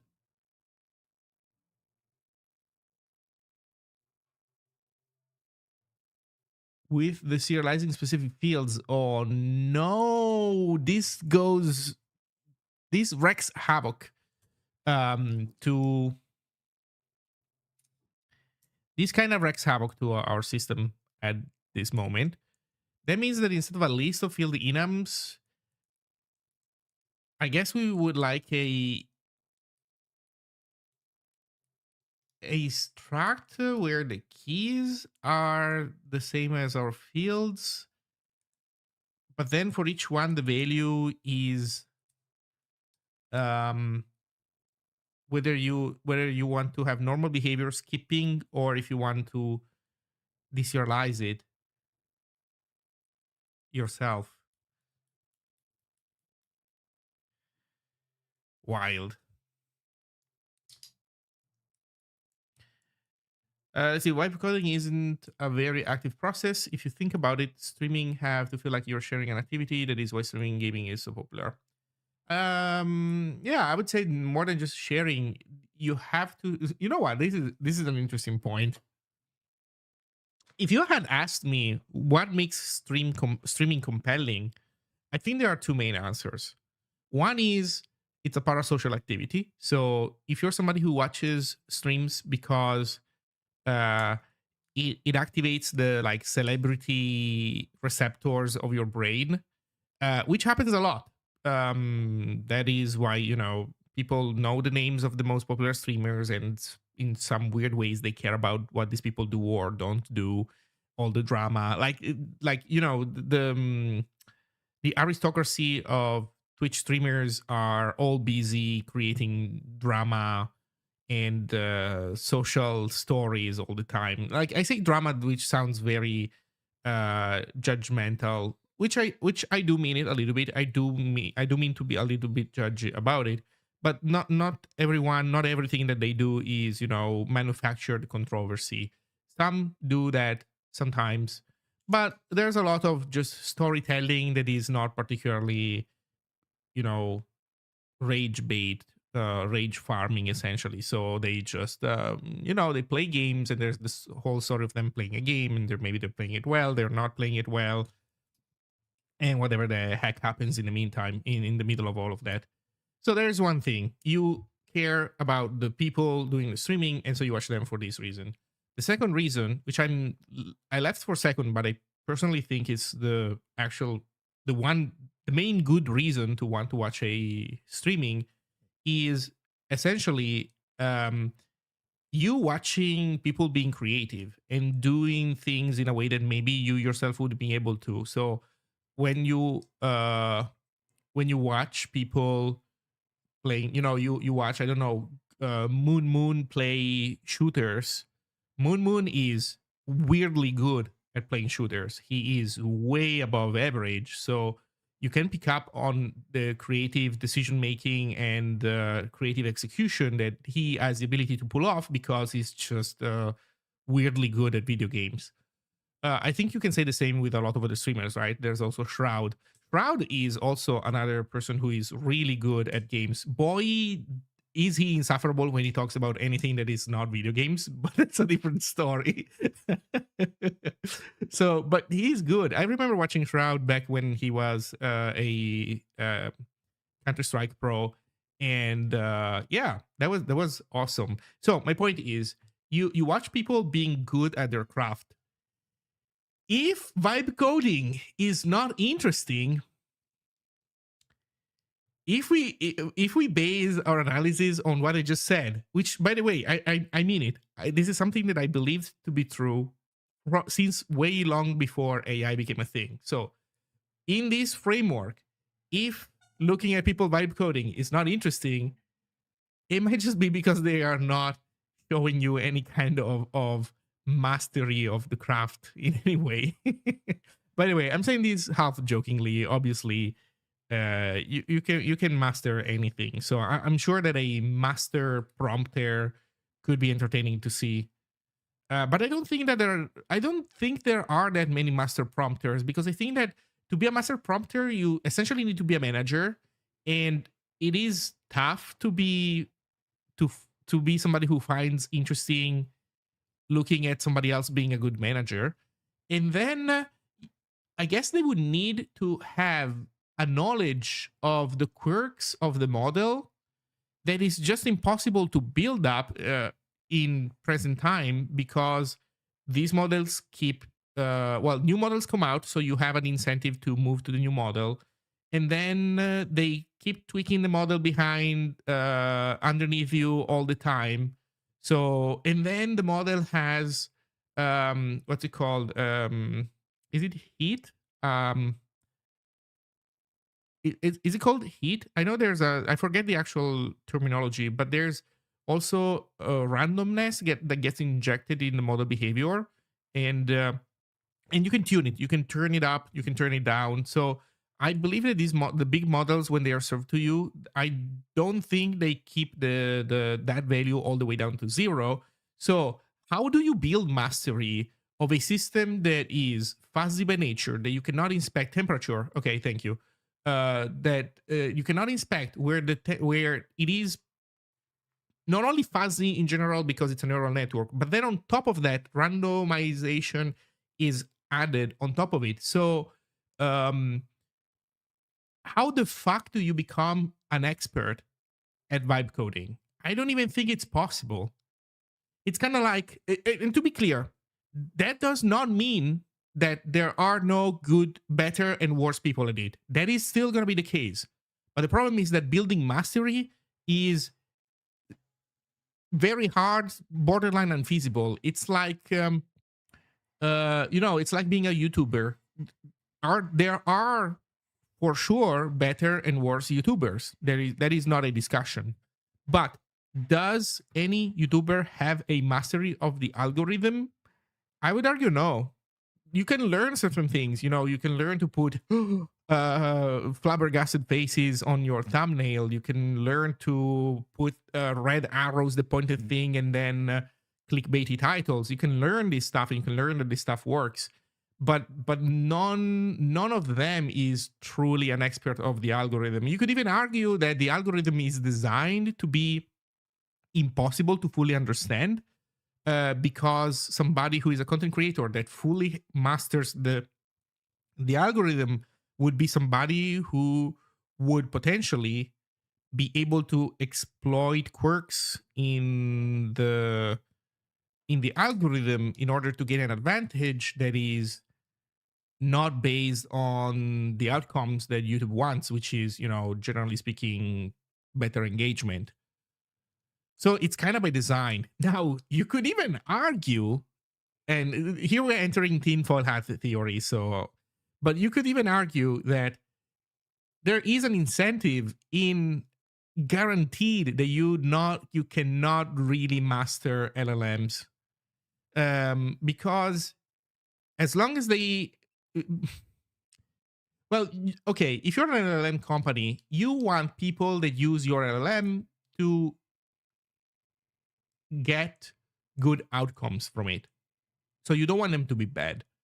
But I don't think that you want them to really understand precisely the shape of what the thing can and cannot do. You want the mysticism. You want to tell people, you want to convince people that the model is fucking amazing, and it's so dangerous that you just cannot give it out, because otherwise people would be too powerful with it. Uh, you want to convince them of this, and you kind of want to keep them uh, dependent on you releasing updated new models over time, where the improvement is something that is, again, another thing wrapped in mysticism. And yeah, and you know what, there's one last aspect. um as long as something is hard / impossible to know, to fully learn, it kind of behaves from your perspective like a slot machine. So you know how, for example, roguelike games have an addictive nature, because every round that you do, you might get lucky, and you might win big. So roguelikes have this slot machine angle to them. In reality, if you really were to learn the the roguelike rules start to finish, it would almost, if not entirely, lose the slot machine nature for you. I have a great example of this. For people who have played Noita, Noita is presented to you in the beginning as a roguelike game. And I mean, it kind of is, but once you learn how to play Noita for real, it's not a roguelike anymore. You can every single run obtain all the things that you want with essentially you can make mistakes, you can be unlucky because there's an enemy that I don't know is gonna shoot you with some kind of fucking bomb from the shadows. So like um it's not, you know, you can die, it's not like you cannot die, but the whole aspect of, oh my god, I was so lucky this run, look what I got this run, holy shit, look at this thing, look at this wand, you get wands in Noita, that is completely gone. That is completely absolutely gone. The game changes its nature, which by the way, this is one thing that makes Noita a delightful experience. um yeah, but the YouTube algorithm and LLMs, they just do not work that way, and there is just no interest in giving you the ability to look at them that way. So I am sure that out there are better and worse people using LLMs, but I don't think you can really show mastery of using an LLM on stream. And I think that is at least one thing that makes um, vibe coding inherently less interesting on YouTube, on Twitch and stuff.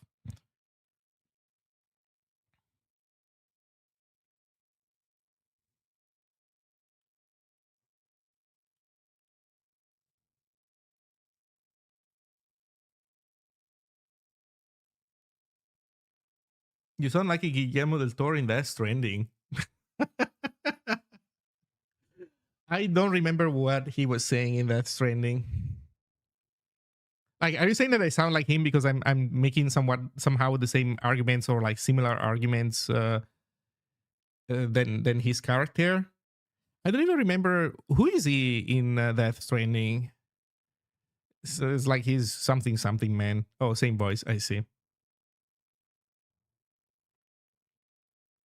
If you ever set up an image model, you would understand it more. Yeah. Okay. So if you make your own inference engine, and from scratch, yeah, and you plop a model in there that you understand pretty well, I'm sure that you can get mastery at this point.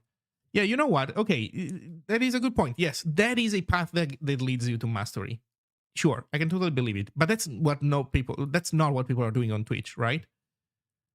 The only person that I know that is doing this stuff, which to be clear, I'm not saying he's the only one on the planet. This is I mean literally what I say. So the only person that I personally know of that is doing this kind of stuff is Anti-Rez. I've seen Anti-Rez post on Twitter and other social media about doing this stuff. What's it called? The Deep Space, Death Star, Dwarf Star, Dark Star. In any case, his thing is called DS4. I'll go with Deep Space 4. It's totally wrong, but I'll do I'll make a Star Trek reference. So when he wrote his own reference engine, I'm sure that he has gained in the process mastery of his own setup. Yeah, but that's not what you see when people are vibe coding, right? They just I don't know, they just pull the lever and then they hope that they get something good out. And then on the other side, you have Dario Amodei telling him to pull harder, and then you have the Nvidia guy telling him that if he doesn't pull the lever at least 250,000 times a year, he's gonna turn into an ape. Like the Nvidia guy says that he himself is gonna turn into an ape when he sees people not use enough LLMs.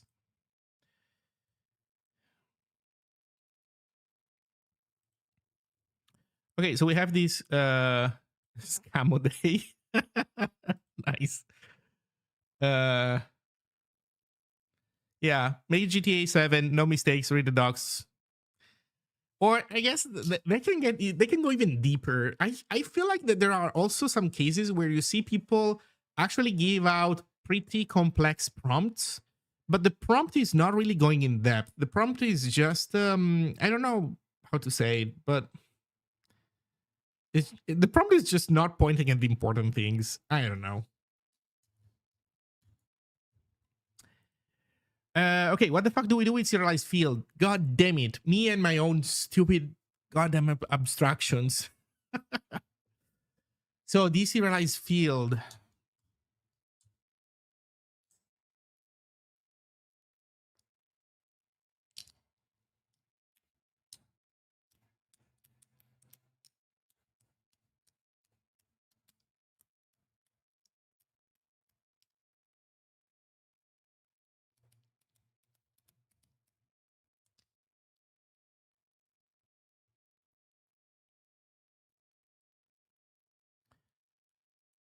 I think I'm gonna comment this out for now.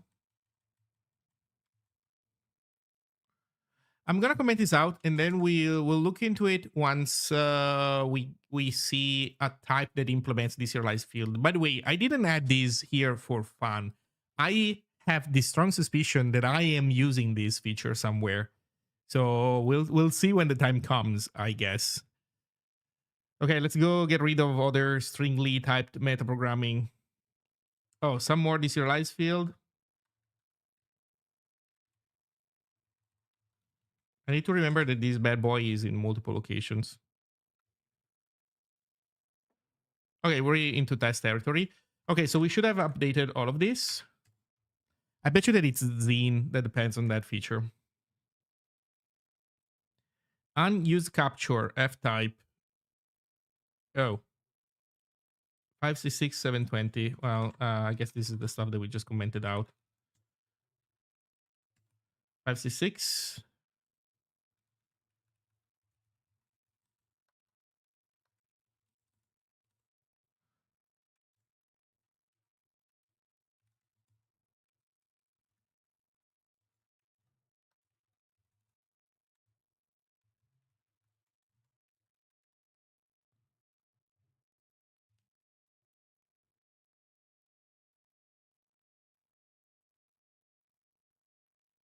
Okay, and now we have the serializer to fix.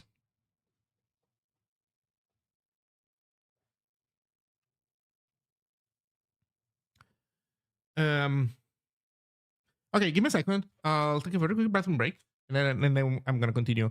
Yeah, on the AI stuff, I have one last rant, and then I'll do my rant once I come back. I'll be right back.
Okay, I'm back. What was my rant? My rant was I think my rant was just that I think it's important not in all contexts, not for everybody, but for people who really like software engineering, it is important to learn precisely the systems that you're dealing with so that you can be an expert. And it's kind of what we were talking about before, but now I'm not directing this comment at LLMs. I'm saying in software in general. Like here, I'm like looking at all the tiny details of how uh, my APIs are going to end up looking like for users, and how mechanically this whole serialization, deserialization stuff works, and that does make a difference. And using LLMs, it is easy to atrophy this ability, which takes a long time to learn. Like it takes a long time to get good at this stuff. And second, as you are vibe coding, you lose the grip over this stuff. It's very easy to lose the grip over this stuff. So not only you're hurting yourself in the short term because the software that you're making today with the LLM, unless you're very good, is you will start losing control over the tiny details. But then in the long term, that also will potentially have a bad impact on, like, bad consequences on you, if you're not careful. So can you use LLMs and still not miss out on this stuff? I guess, but you have to be careful. You need to be aware of this stuff. That's the end of it. Okay, let's go fix these Ziggy options stuff in Serializer.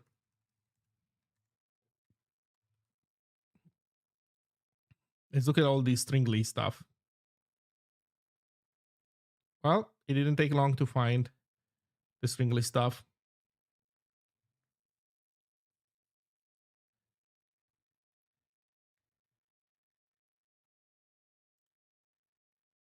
So considering that serialize 1 is recursive and it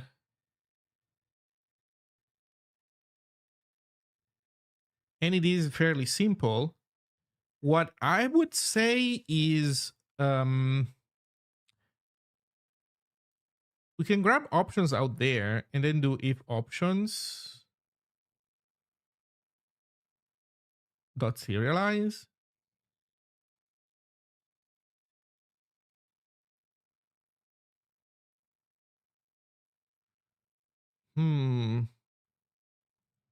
Maybe the copy pasting is not too bad.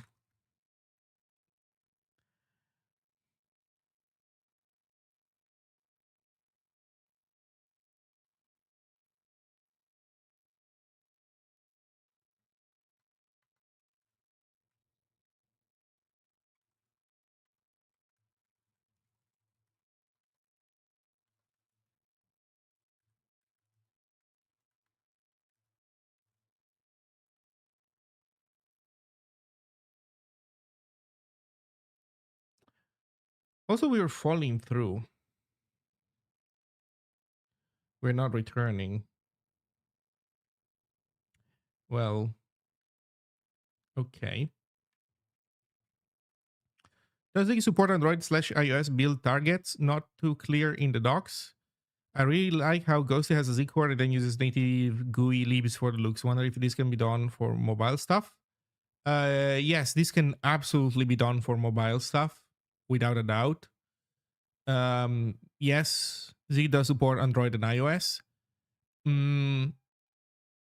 Especially in this context, with the idea that you're writing the business logic in Zig and then OS integration is done in their own native ecosystems. That part is totally, absolutely well supported.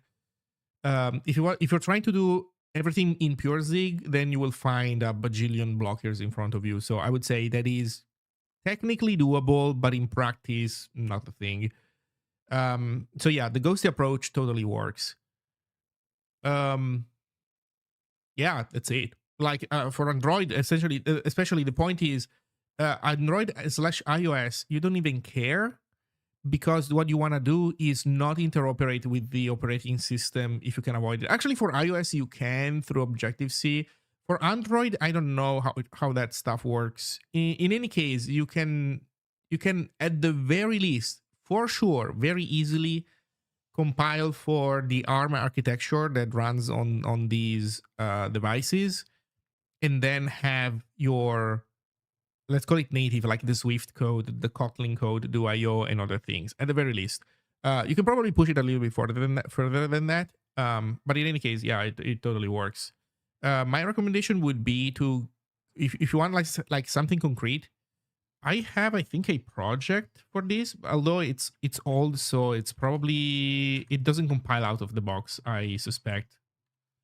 Most likely, given how much time has passed. But I have this project called Zig Adventures on iOS. I wrote a blog post about this. Unfortunately, the blog post is not up anymore. But it's essentially a Swift application that contains the Z code. You know what? Maybe the Wayback Machine has it.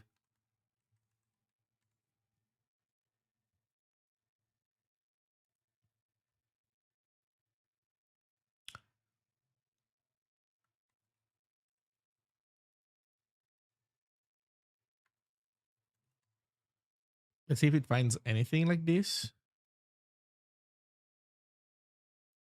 No. Let's just do zig.news.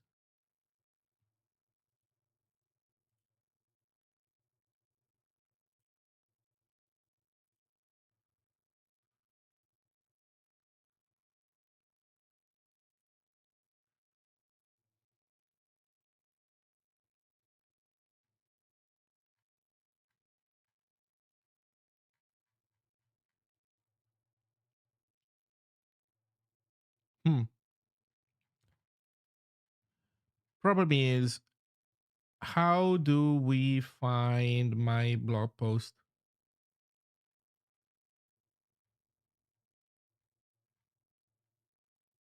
in here?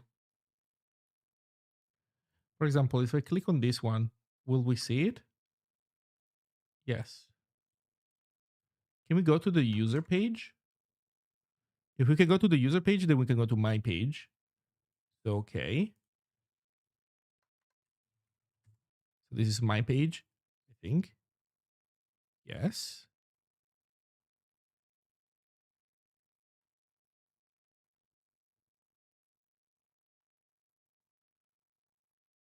There we go.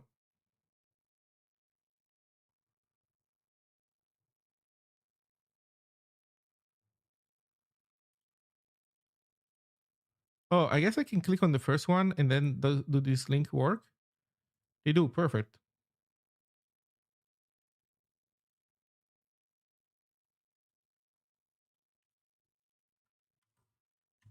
So here you can read a little bit about how this stuff is supposed to work.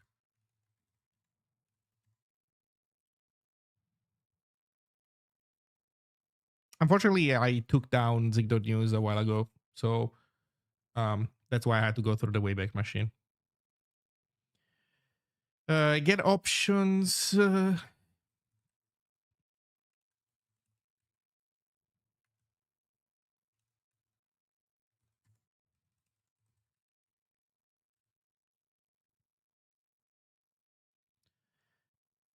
Um,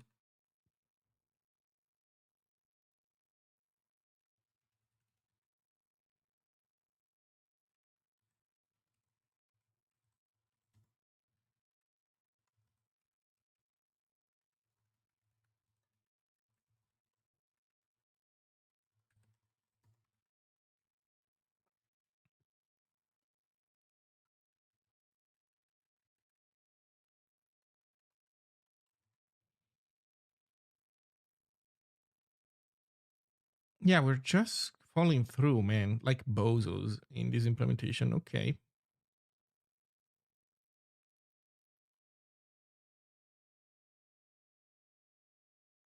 You know what? This whole thing sucks. Look at how you make it better.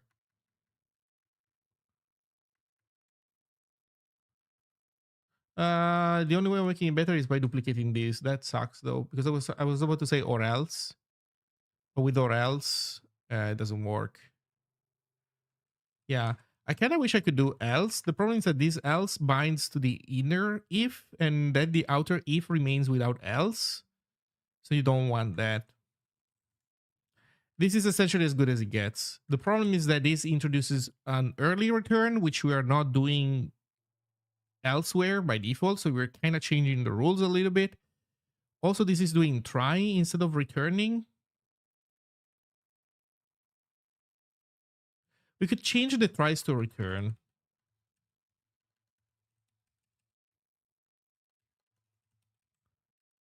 So this way we make everything a return. I think this is pretty good.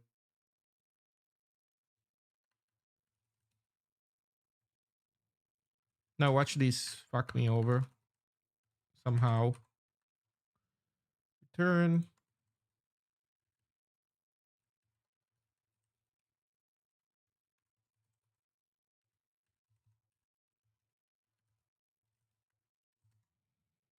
Okay, now I need to fix these guys down here.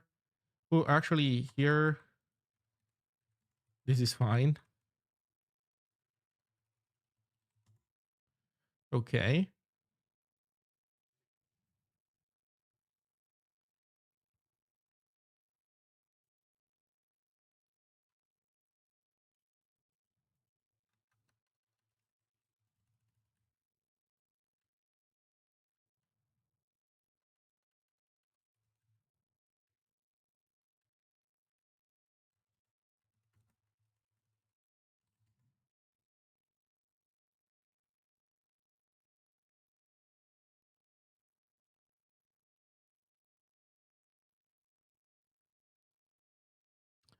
Okay.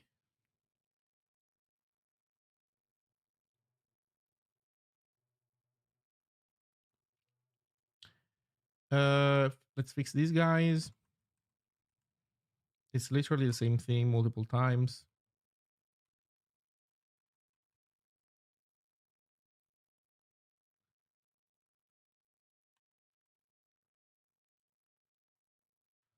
Depth does not increase. Is it correct for depth to never increase?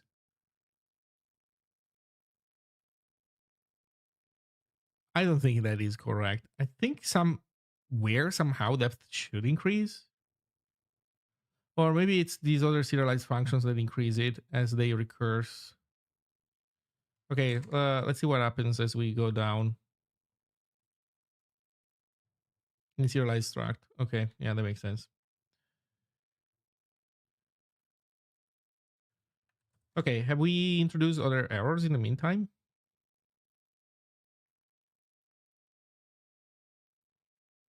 Compile error plus plus.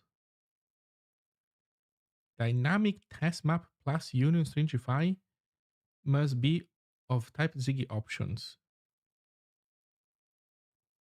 Oh, um, my tests are starting to fail.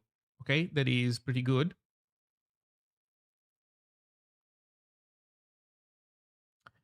Here we have skip fields shenanigans.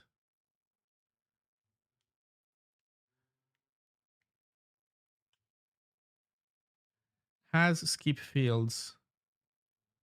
Yeah, okay, we'll look into this in a second. Serialize union.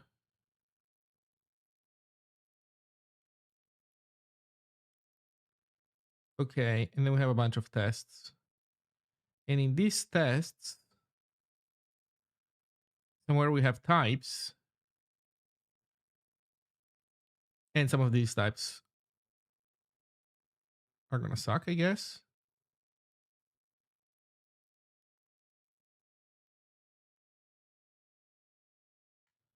Maybe not. Maybe somewhere else. Okay, let's do.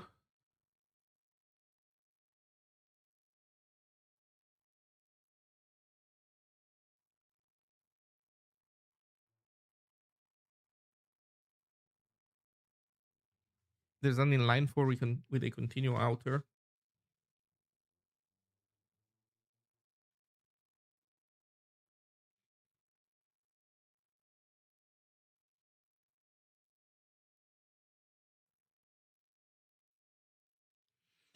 Okay.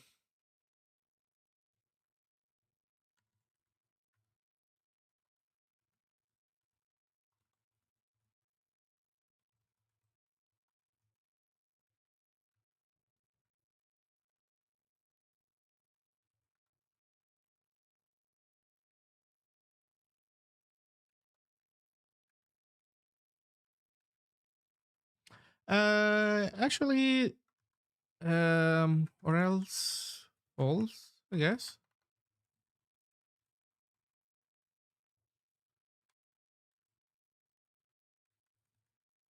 But we might as well grab the skip fields in here. So skip fields.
Serializer test simple struct. Okay, what is the problem with simple struct, man? Plus skip. Simple struct plus skip.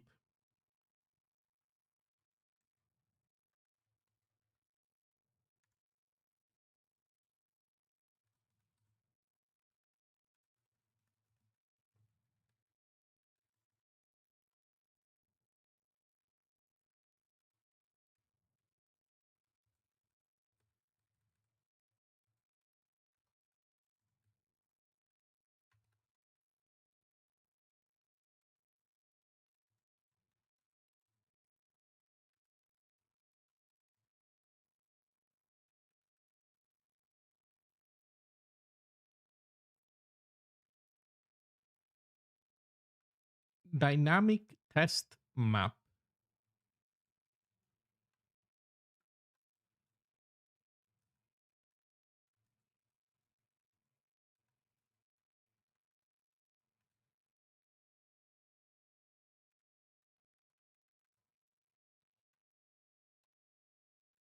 Really? Oh, right. It's dot and then the fucking name. Is it Union Stringify? Yeah, it's Union Stringify.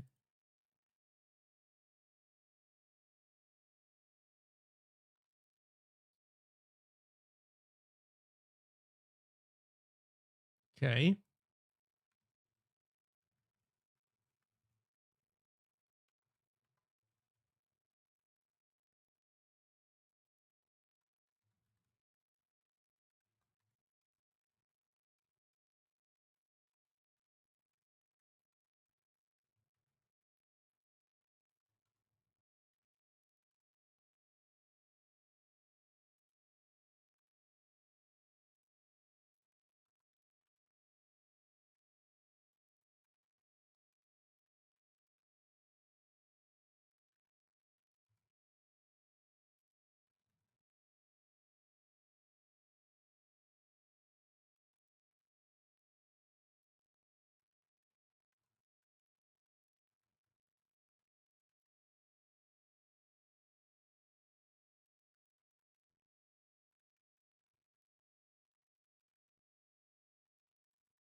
Okay, what the fuck happened with that dot?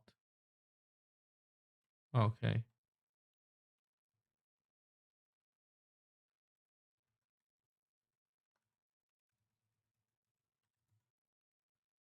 there you go.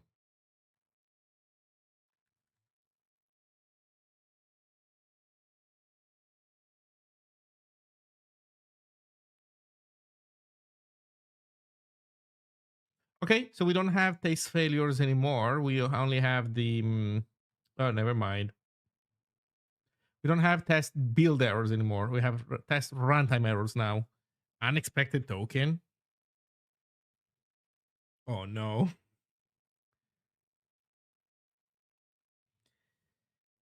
In test struct basics, man. Oh, serializer, deserializer. Fuck. What have I done? What have I regressed? The answer is everything. Fucking everything. Unexpected token.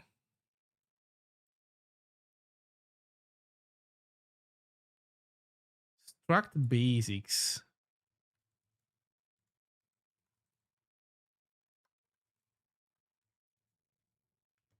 Okay, this should not poop itself. Because the type has no metaprogramming shit, so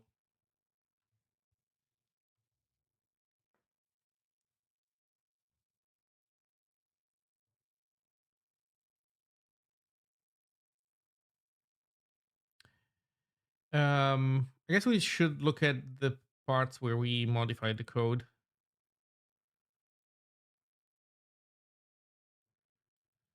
So if get options and has deserialize, then we run deserialize and we return. I guess the question is, were we returning here? Or were we doing this and then doing something else? Maybe this was not a return. Man, I wish I could see the original version easily.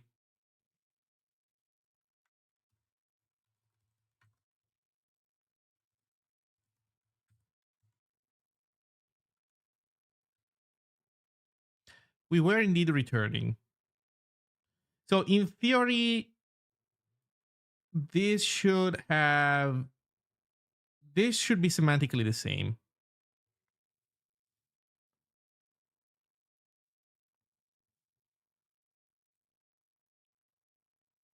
Then union case.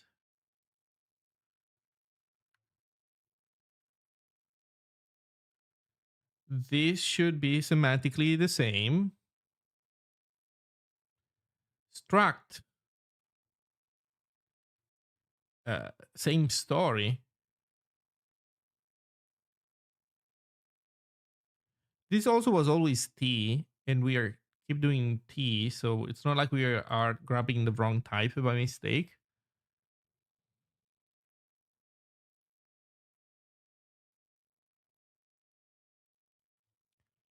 Then there's skip fields that has changed.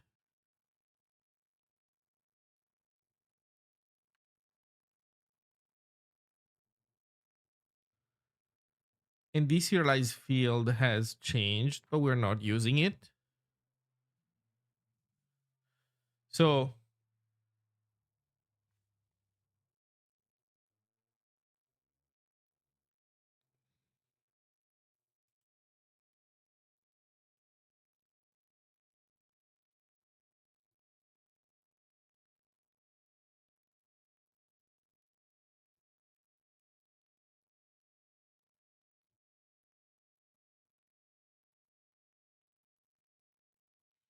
yeah, so we were always doing this off of T, never on the field type. So that should still be correct. It should still be correct.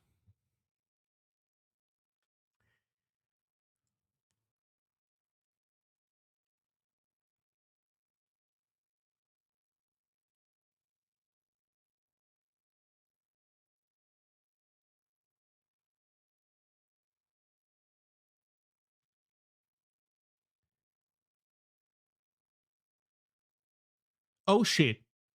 This is definitely not correct. My else branch. Wait a second. You cannot comment the else branch. Well, found the mystery. The else branch cannot be commented out. Whoops. Whoopsie.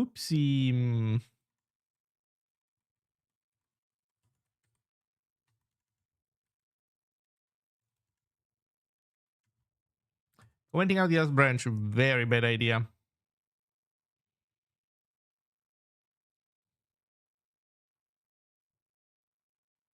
Okay, so we have a dynamic test basics that has failed. That's fine. Dynamic test basics.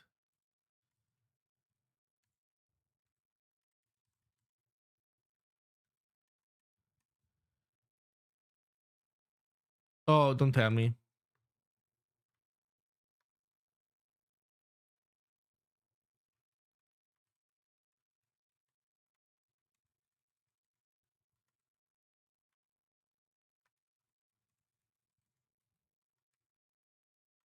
Okay, so it's not serialized field. It's not deserialized field. What the fuck?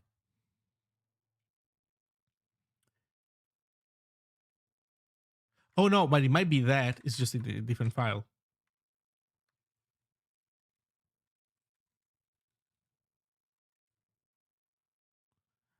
Hmm.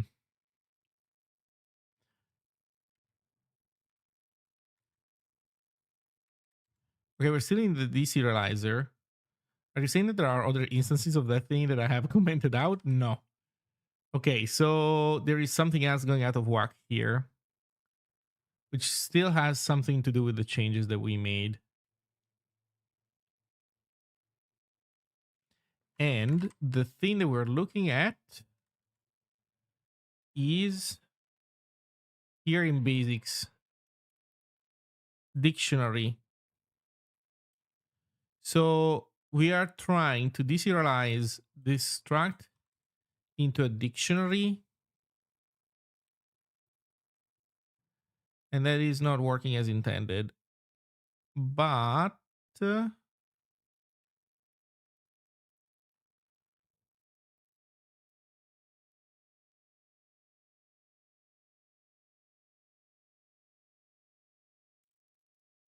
this should be fine.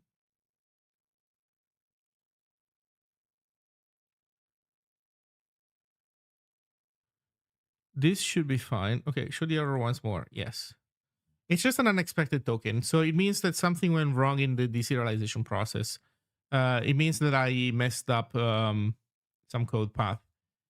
The question is whether we're doing it, whether we messed up the specific dictionary implementation, which has some of its own deserialization code, or whether we messed up um, the general deserializer code. It's one of the two, or both, but it is at least one of the two. That being said, even though this shows all new, I didn't really touch this guy. I really didn't touch much this guy. I mostly moved things around. So I have not really modified the implementation, unless by mistake I nuked part of it. I don't know. Um, so I would say that it's more likely that this still has something to do here with this problem here. So here, this serialized one switches switches on the type info.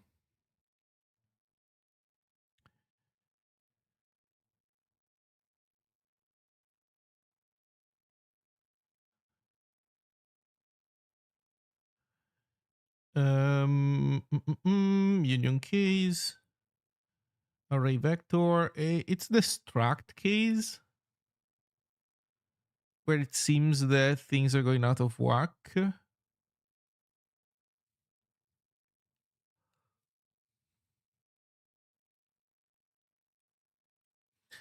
And yet that is kind of what you do there.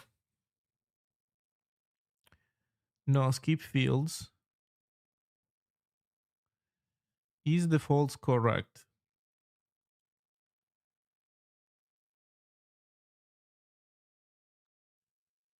Which false are we talking about?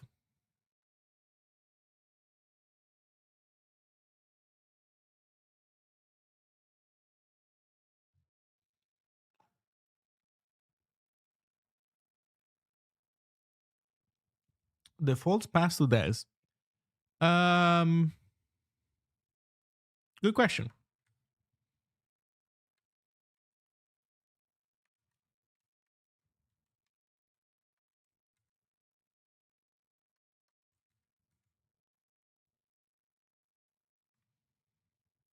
The first false. Oh shit.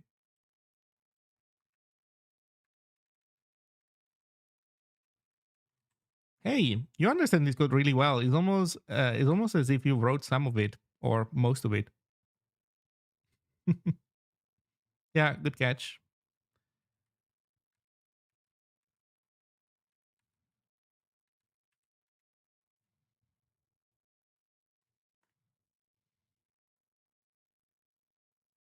Copy paste is a dark and insidious something something killer, right? That's what Dungeons Darkest Dungeon was saying.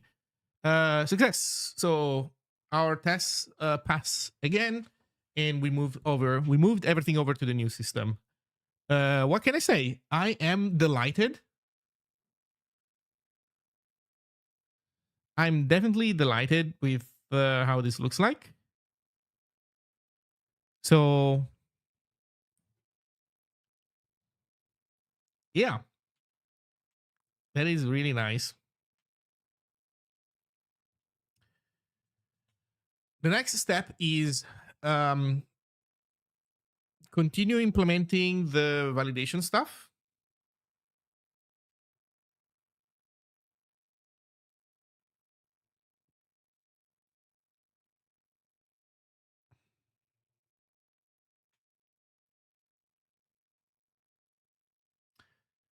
Which is boring. I don't really want to do that. I think I want to do that in off stream. It requires me to. I actually know how to do it. It's just that it's tedious to get right. So I don't really want to do it. We could make a commit here at this point.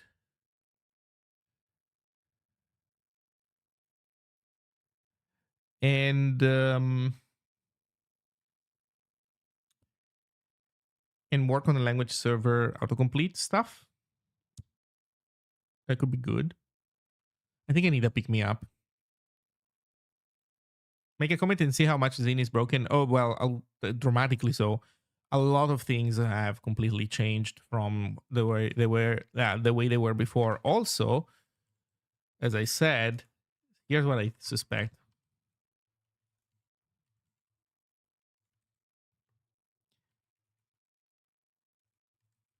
Actually, serialized field.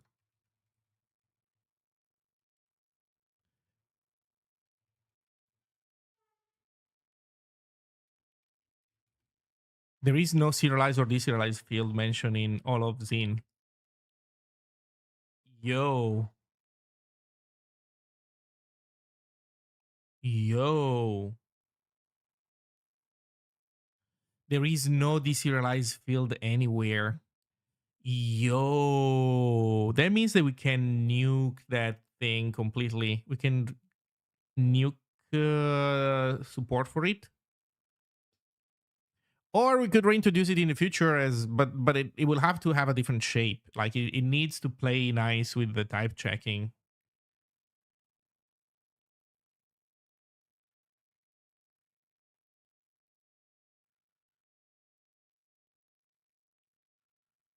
Huh.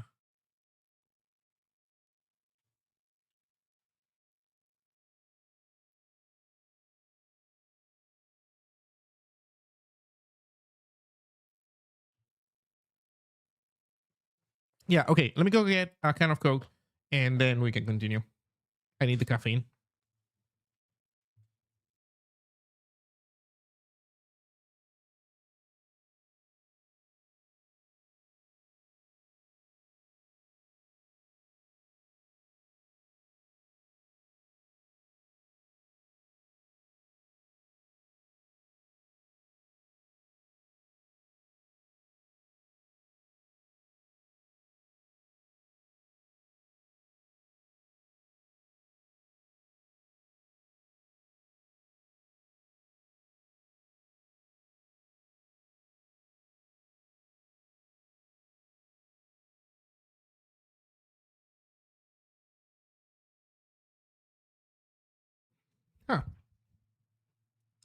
So we're not doing bad.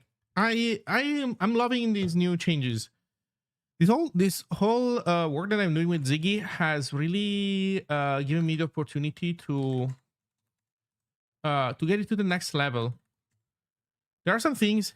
Hey, Turbofish project is ziggylang.io. Go there, see what it is, see if you like it or not. That's the idea. So I'm really happy. Like this upgrade to options makes everything so much less brittle. Centralizes uh this check here, and once this check here passes, then everything else is handled by the compiler. We have a clear schema for the things that you can override and what their role is, what they mean. This root file also I find delightful. AST and tokenizer at the top for building trees, serializer and deserializer for going back and forth with types, a dynamic type, a dictionary type.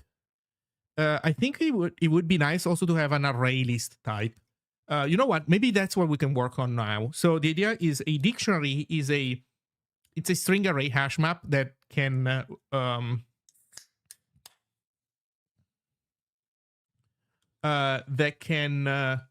deserialize Ziggy dictionaries.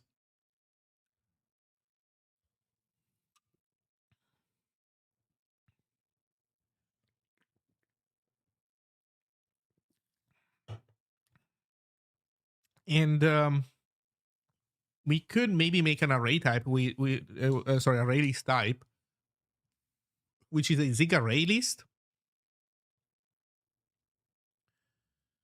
But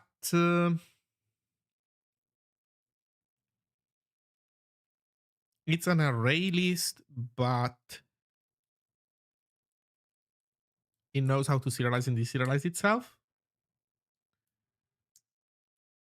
as a normal Ziggy slice. The question, though, for that type would be, what about the allocator? Which allocator should the thing use? The answer is the one that you pass into the deserialized function, but that is normally an arena.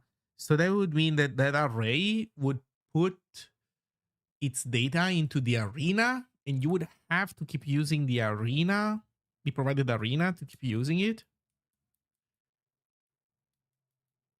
Which comes with pros and cons, let's just say.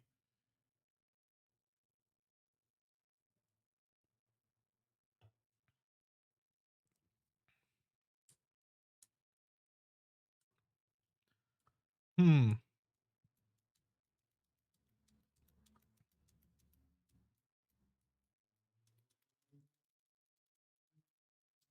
But you know what? For flexibility, why not?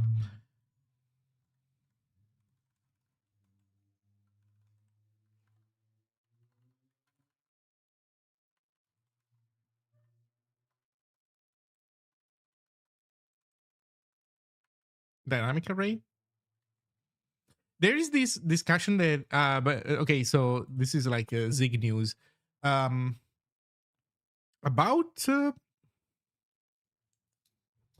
a year ago, maybe at this point. No, 8, 9 months ago, 7, 8, 9 months ago, I was having a discussion with Andrew and the rest of the core team, and we were discussing names for array list. We were all, I think, in agreement that naming that type a vector is a horrible idea, a truly horrible idea. Uh, but mm, uh, but I think there was also a good amount of agreement over about array list not being a good name for um array list.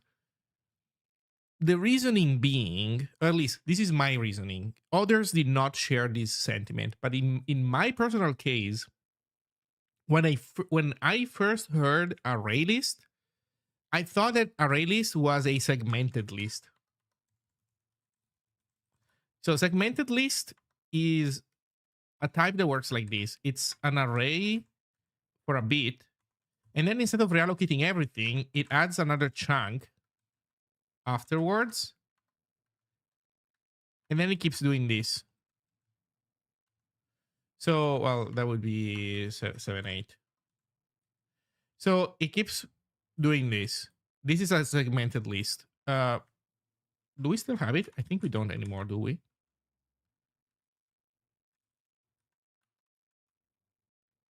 Oh, I don't even have STD here to test.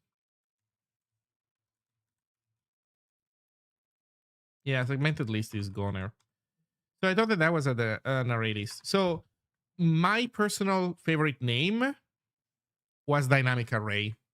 To me, what we call array list should be a dynamic array.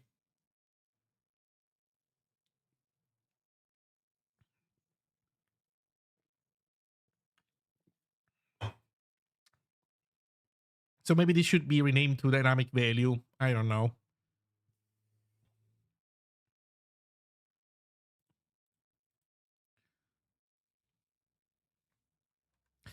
In any case, for now we call it array list.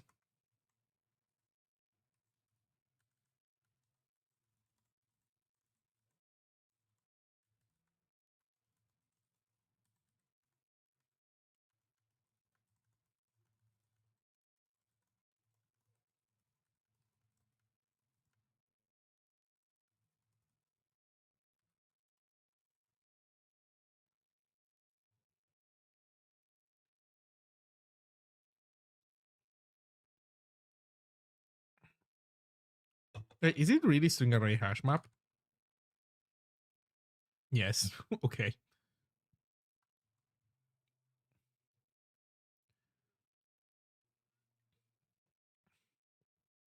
The robot array is array list since it's a list child class. Right. For them, is an array list is a specialization of a list type.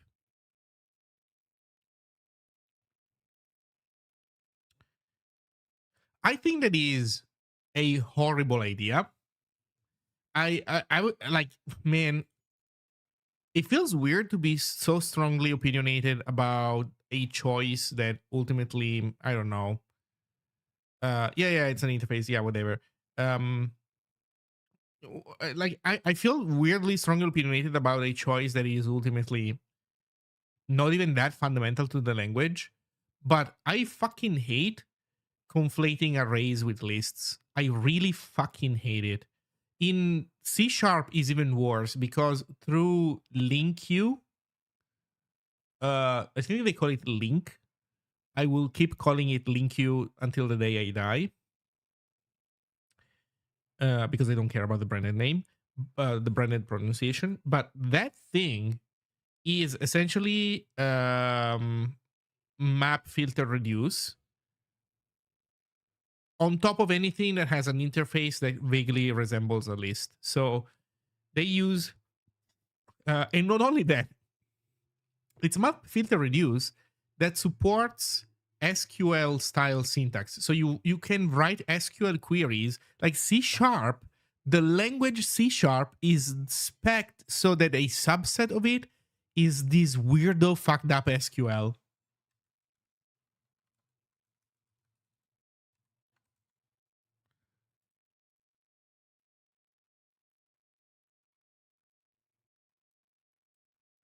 From score and scores, where score greater than 80, select score.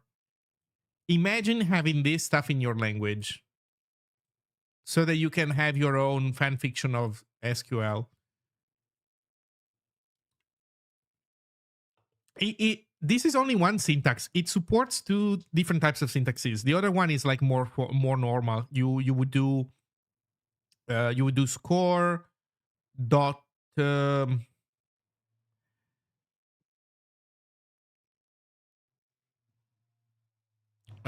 you know what, I actually don't remember. I think you have to cast it to whatever the type you have to cast it to I enumerable. So it's probably score dot as I enumerable dot select dot where blah blah blah. Do they show the other syntax? No, of course they only show the as syntax.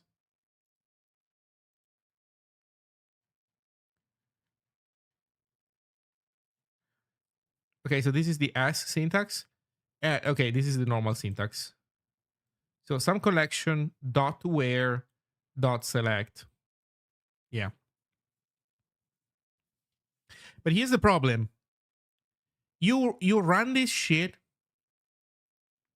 uniformly over arrays, lists, SQL tables, MongoDB collections, um, Elasticsearch collections.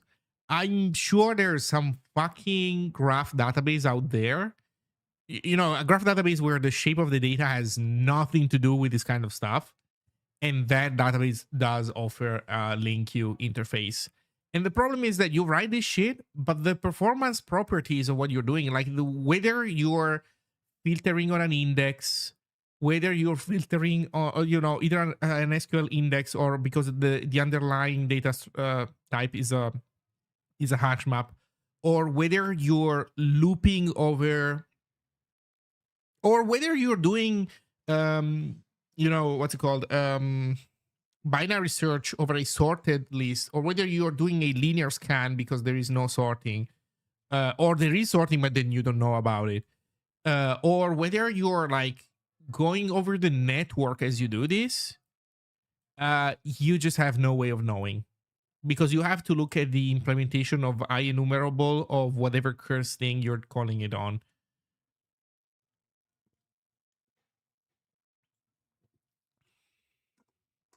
Insane. Absolutely insane.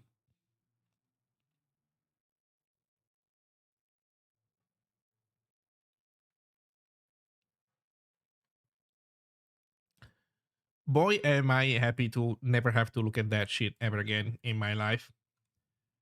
I'll get into carpentry before I go back to that.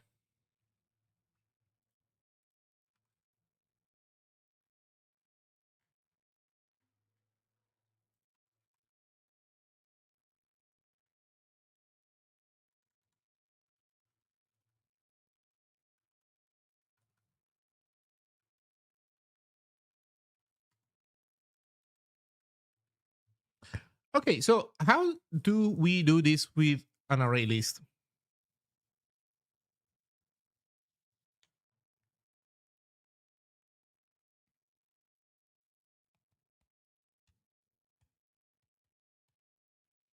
So it needs to have a list.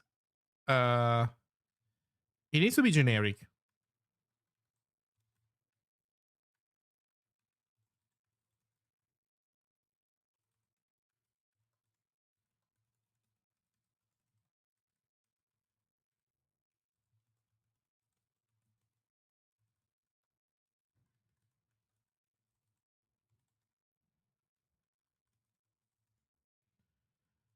Then, so it needs to be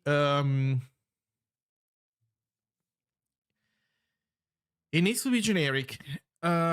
It needs to define its own serialization and deserialization routines. But I think that we should not be doing much because the in both cases we wanted the normal stuff to happen.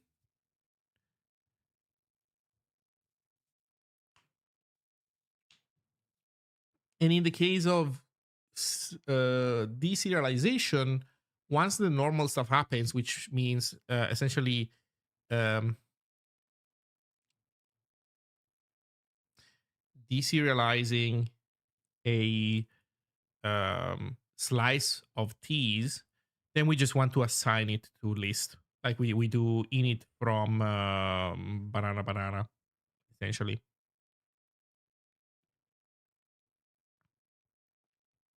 Yeah, actually, even giving it an empty thing. No, I think it's useful.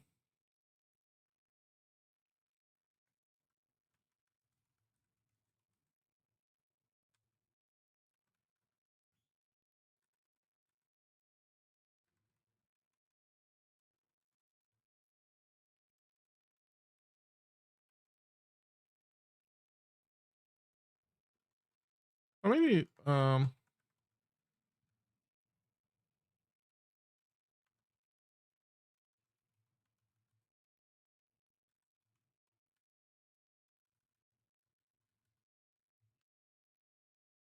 Actually, you know what? Maybe we don't even need docs for this. So if I leave it without default value, it means that you will have to choose it yourself, which you can do by essentially giving it all the normal array list stuff. So yeah, that works for you. Like you can. I'm saying essentially that you are expected to personalize this on your own, and then upconst Ziggy options.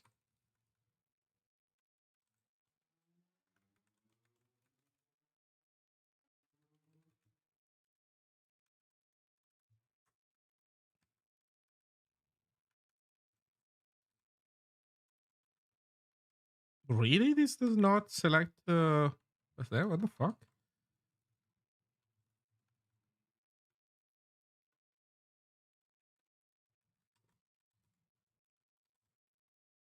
Select this. We also want child.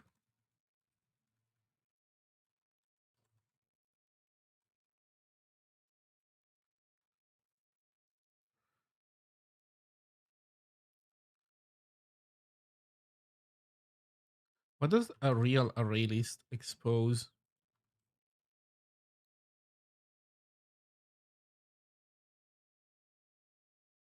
Not much. Okay.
Okay.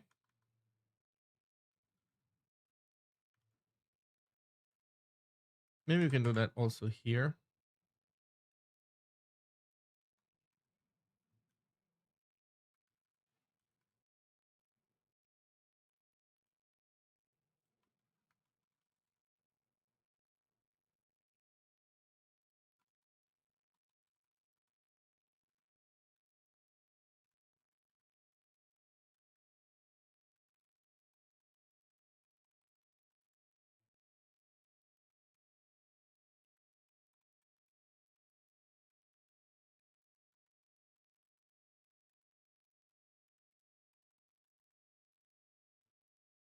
Okay.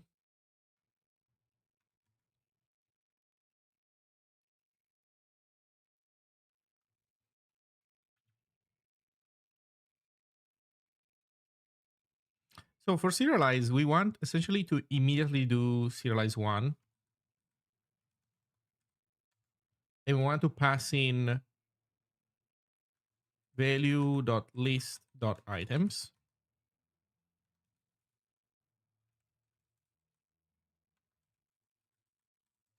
That's it.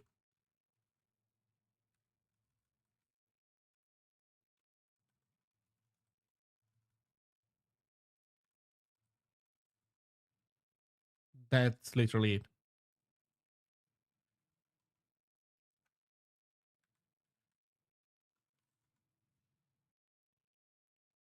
for serialization. For deserialization, oof.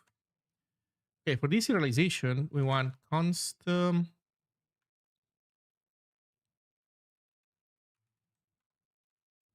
items equals try d dot deserialize one type or child type. First is first. Top level is top level. No, that is wrong.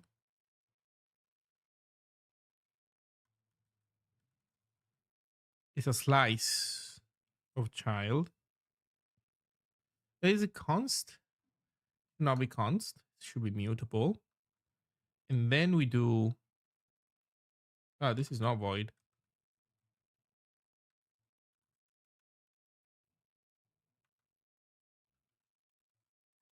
No. Self.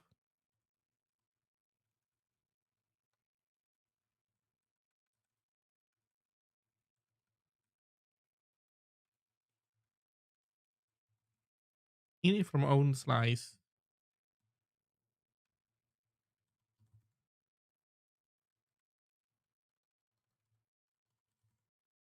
Ah, like this.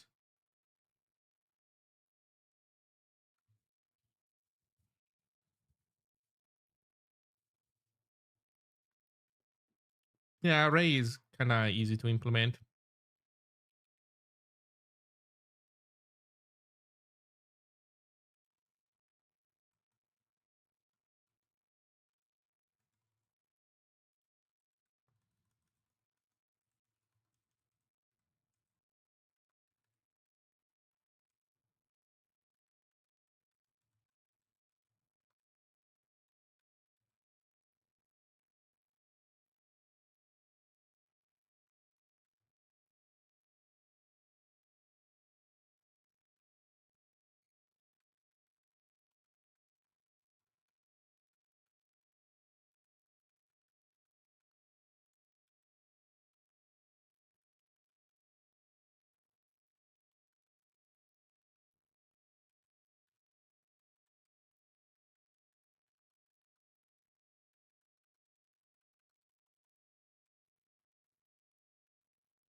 Result dot fields.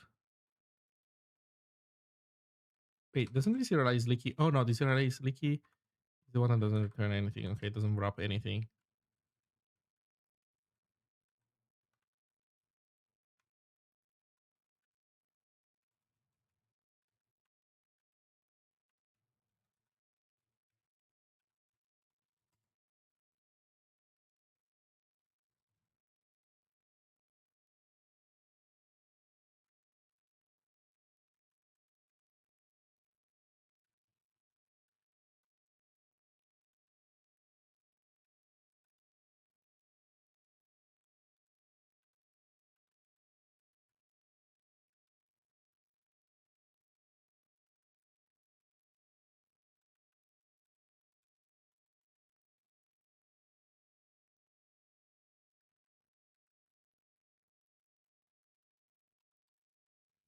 Why was this var?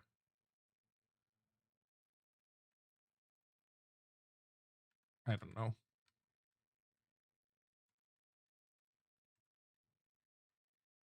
Din Pamik.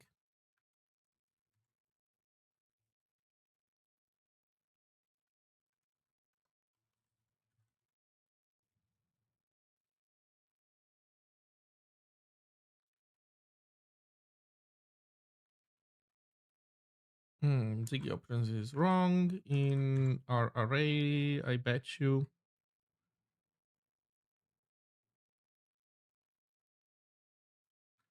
Yeah. Forgot.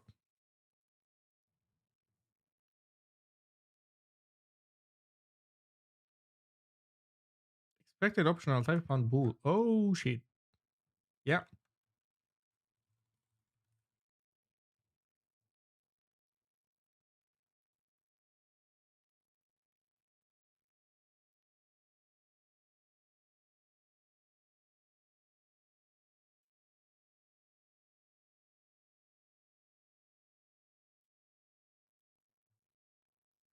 Mm, oh. Um. There you go.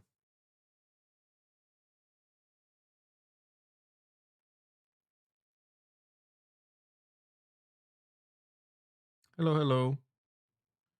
One compilation error. No field name items in start array list. You're right because list items. Actually, it's just list. What am I saying?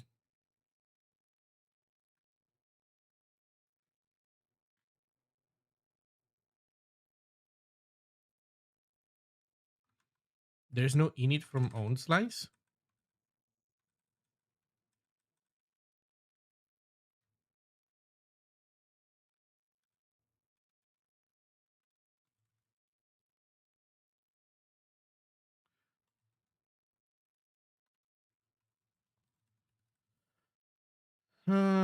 There is no init from own slice. Okay, let's take a look at the docs and see what am I missing. Hi, I'm a teacher. I made a game on Steam called Colonies of the Ram. Could you take a look at my game? No, sorry, I'm programming.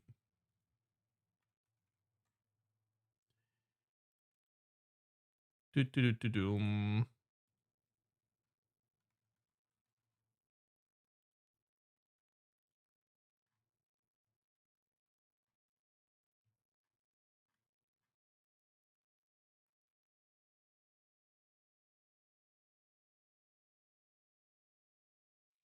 So there is init buffer.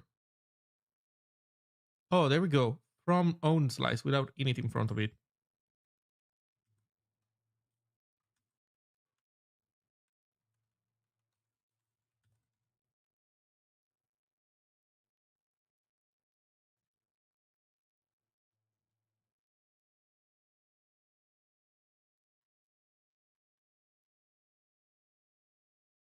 And now we have a test failure.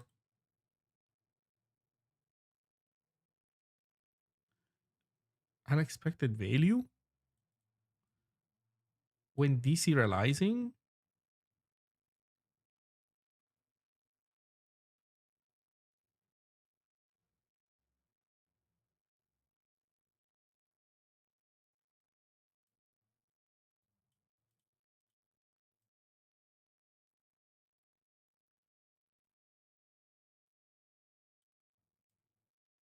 Deserialize one. Deserialize one.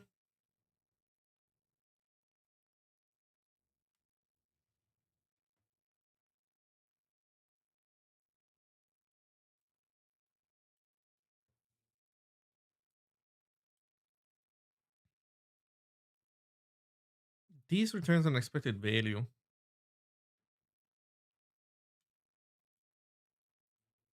Out of curiosity, if I made this const,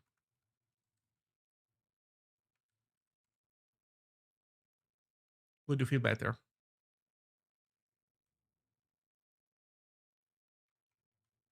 Yeah. Okay. Let's const cast. I don't plan to leave it like this. I'm using this to fish out if I have some metaprogramming shenanigans going on. No, we end up with the same situation. Okay, so this is not it.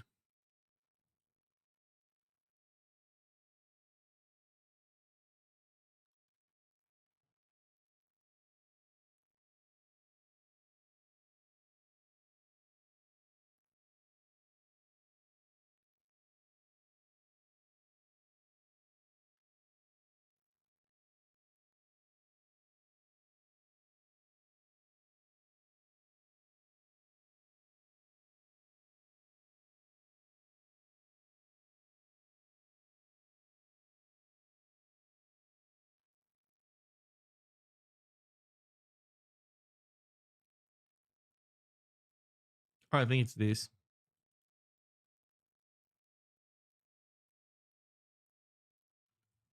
I think the problem might be.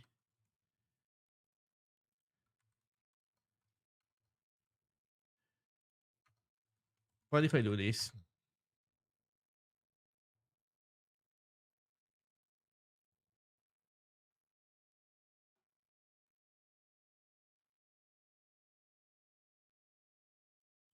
80 pass, one fail. Fuck.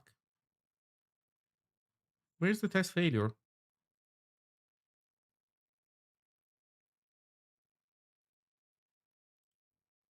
Oh no, okay. Wait. So we're passing tests. Okay, all the tests are passing. And the failure is the diff command. Those are steps that are failing.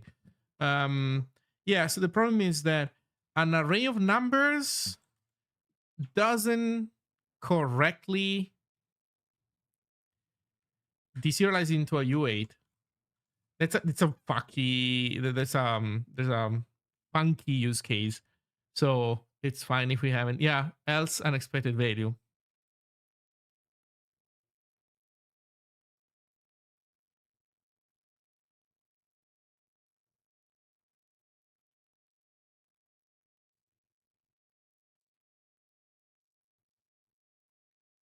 Yeah.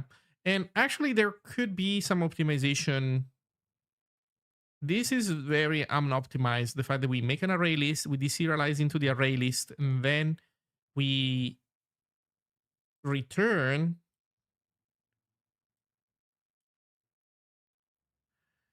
Yeah.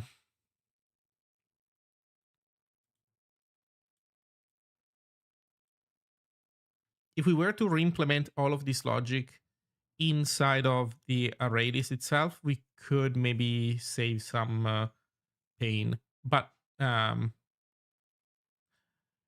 sorry, we could essentially make it a little bit more efficient, but well, it's fine.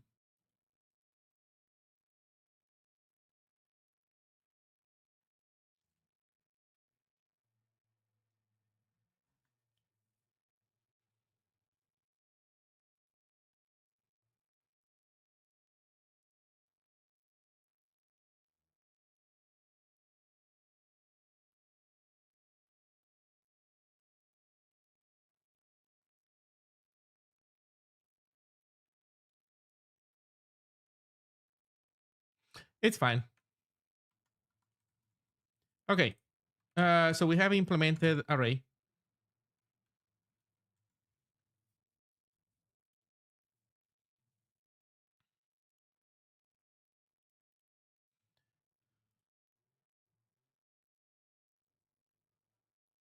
Not bad.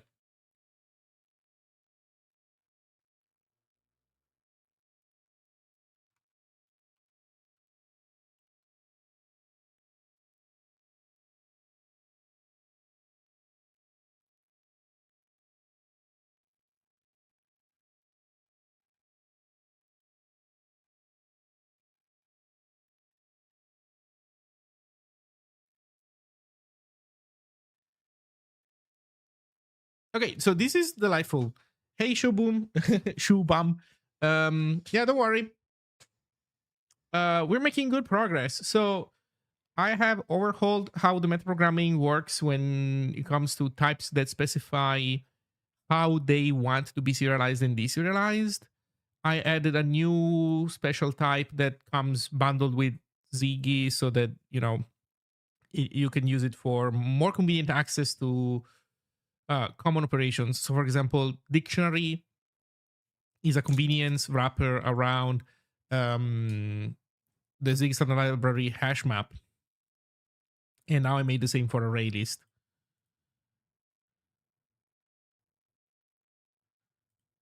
So far, so good. So far, truly so good. So this is all delightful. I need to implement more seriously the type checking routines. I need to make progress on the LSP.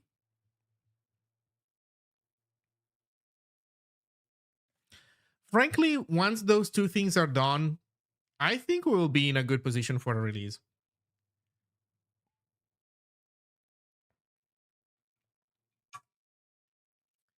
Is it like marshalling all the bytes into the structure, into the types? Um, this part here, yes.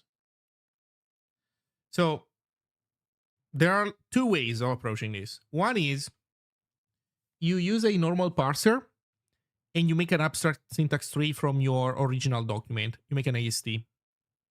Then once you have an AST on end, you can do whatever you want with it, including writing code that takes an AST and maps it to your types.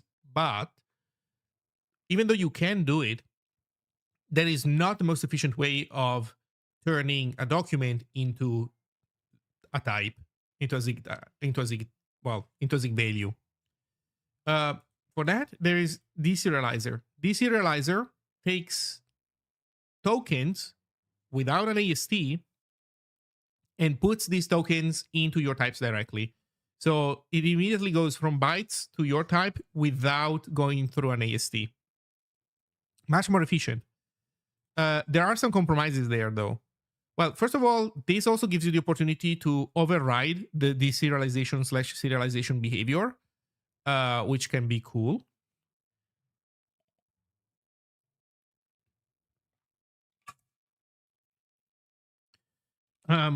Hey, Ollie lad. Ohi lad. Just got the new Zine set up. At the moment, it's only Super HTML that has a working LSP support, right? Almost. If you Super HTML has good LSP support, yes. Make sure to name your templates .shtml. If you forget the S, Super HTML will think that they are normal HTML files, and so it will not turn on Super HTML logic. And so you essentially will complain about stuff that is actually correct to do in a template. Setting that aside, when it comes to other file formats, Ziggy has a language server that you can, in theory, use. It can be used with Markdown super Markdown files, but the problem is that if you pull latest from Ziggy, it's not going to be compatible at all with what Zine uses, because Zine uses an older version of Ziggy, where in the meantime, I made some syntax changes, nothing too crazy, but it's not a one-to-one. So long story short, at the moment, yes, you cannot use the Ziggy LSP with Zine at all. Soon, I will downstream all the changes that I made to main branch in the Ziggy main branch. I will port everything to, I'll have Zine essentially depend on a newer version of Ziggy, so you'll get all the goodies. At that point, the language server should work again. That being said, the Ziggy language server is, you get auto formatting, I guess, which is good to have. But what makes the language server useful is when you have a schema. So I need also to make sure that there is a good system in place so that the schema can be placed in your website project, and then that schema is implicitly picked up by the language server and used for your Ziggy files. For your Super Markdown files, so that you can get also suggestions with doc strings and everything else in your Markdown files. That is totally possible. The last, I think, issue with this system, I believe, has to do with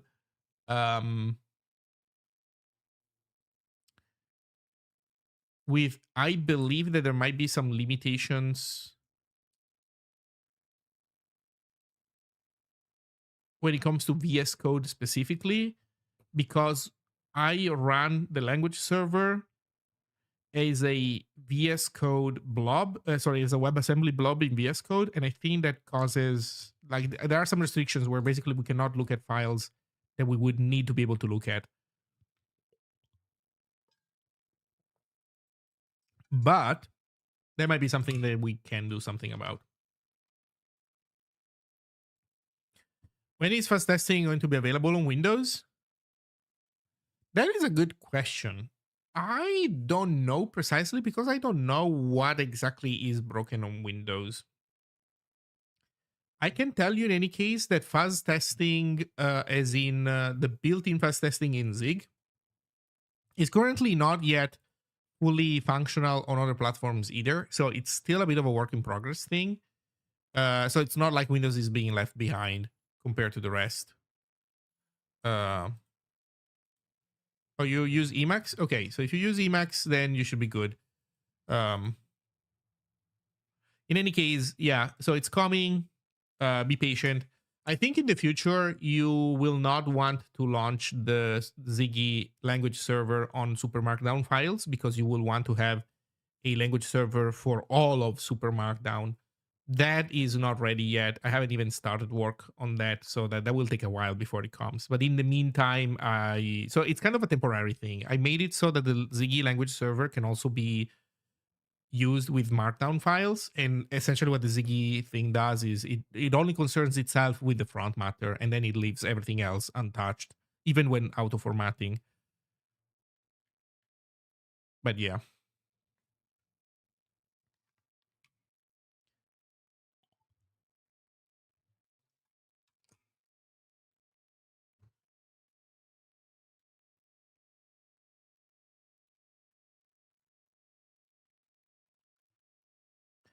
Okay, so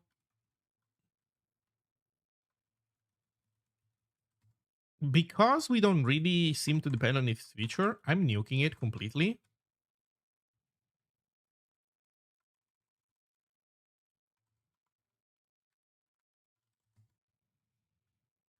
And I'm gonna be happy.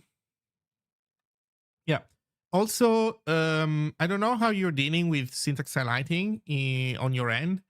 Um, I don't know. Sorry. I hope it works out. I don't remember how things are with regards to Emacs and syntax highlighting of all these file formats.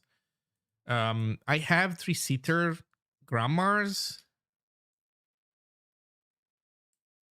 I'm hoping to stream some Super MD Ziggy stuff for Emacs. Yeah, that would be nice. Thank you. Because if I don't use the editor, then I don't have the ability to really guide people towards how to get a good setup. And I've always been accepting these from contributors essentially. Uh, for Ziggy though, if you click on documentation, so be aware that Ziggy has its own website, and I think there's a section about editor configuration which covers also Emacs. So go take a look, see if you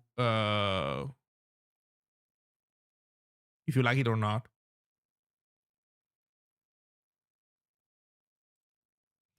Do I say in here? Okay, I get people on the official website from Zine. Do I tell people that the website of Ziggy has information about how to do the setup? Editor support.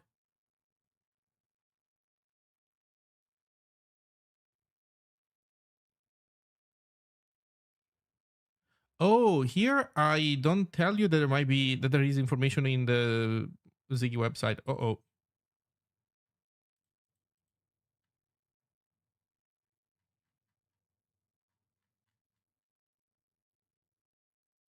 Oh shit. Okay, I have a moment. I'm having a bit of a docs split brain because I have some docs that cover Ziggy. Also, what happened here? What is this dot here? Oh no, my table of contents is borked. Ignore that. But I have a little bit of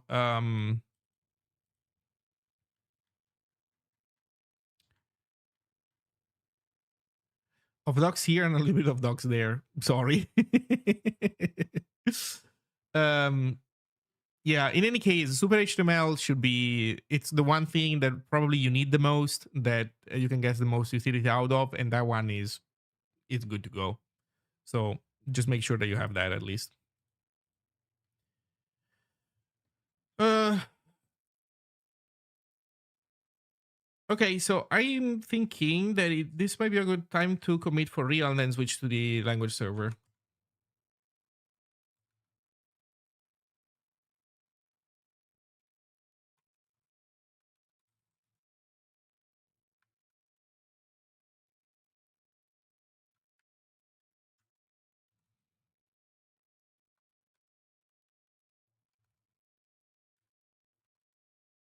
Okay, let's quickly run through everything again.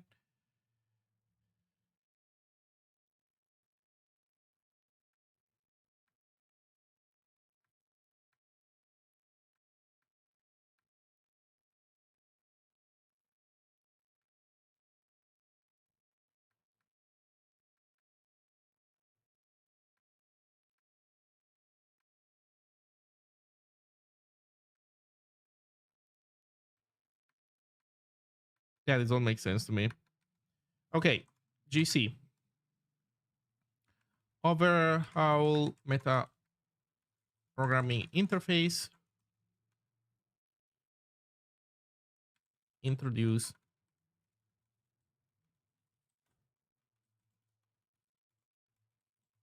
array list. Ziggy options is now typed.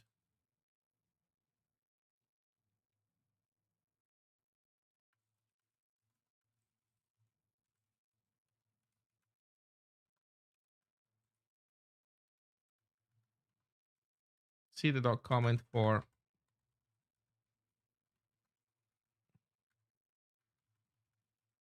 more info. Your snapshot tests fail on Windows. Zoinks.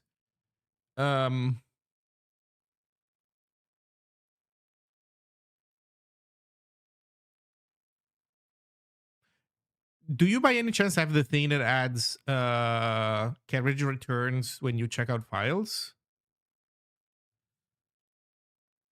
Rather, is it like what is it that fails precisely? Anonymous struct naming. God damn it. Okay. What are you working on? I am working on. That is, by the way, that is curious. Well, so if it is like this, then it only means that the place where the test fails needs the type definition to be given a proper name. I'm working on a JSON alternative, essentially. It's a data serialization language called Ziggy. So if you go to ziggy-lang.io, you can take a look at what it offers.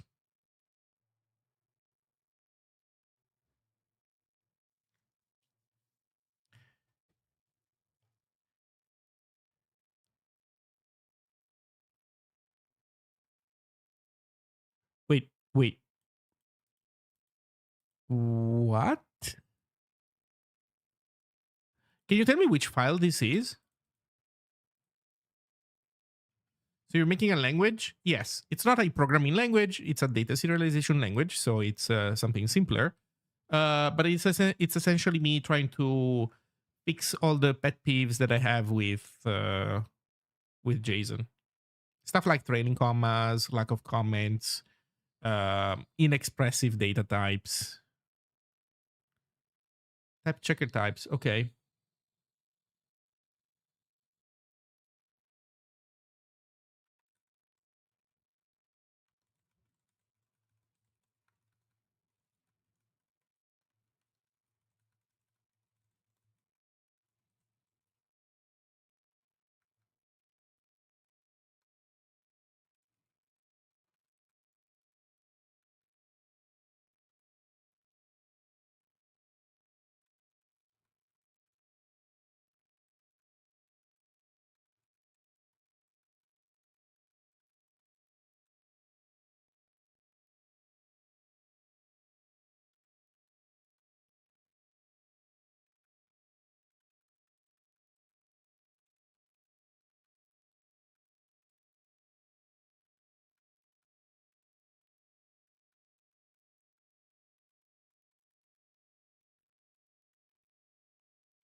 Okay, so you said that here. Well, what? So here's the problem. None of these structs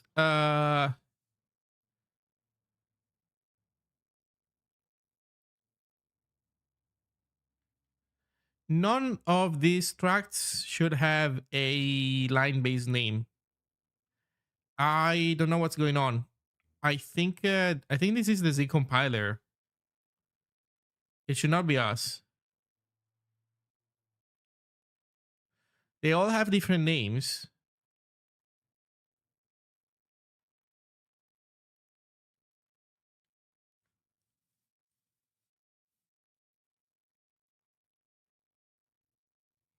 Is this the right file? Could it be a different file? Maybe somewhere else I have an inline struct.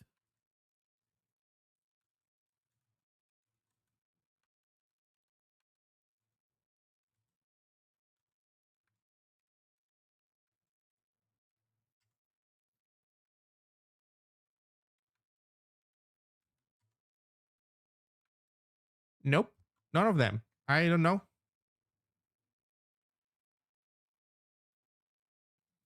Is it related to Zig in any way? It is implemented in Zig. It has syntax that is stolen from Zig. So a lot of syntax is really stolen from Zig. Root error 3 has a start. Oh my god, am I blind? So if that is the case, that is good because I am I blind? I'm fucking blind. Okay, thank you.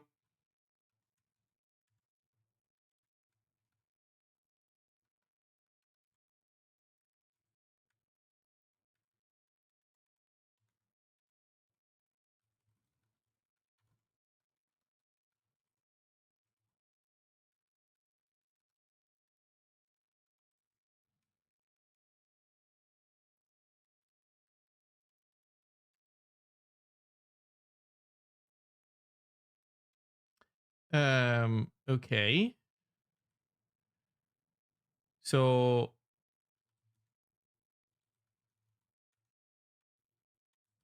let's reveal snapshot tests.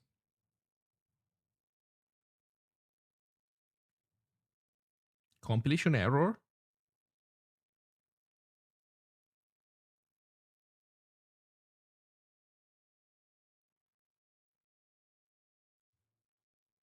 What is going on? Oh, did I not run tests earlier? I did.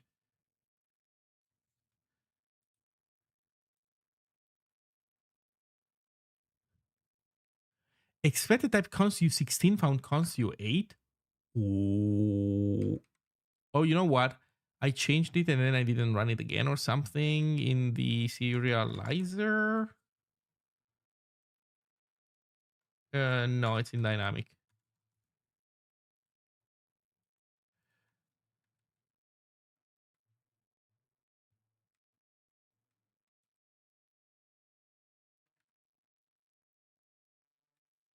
Except the type const u16 found u8. Oh yeah.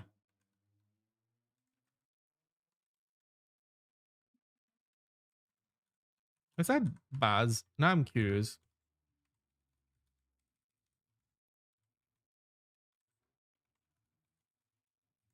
Can we do an array list of u8? Will it work against a string?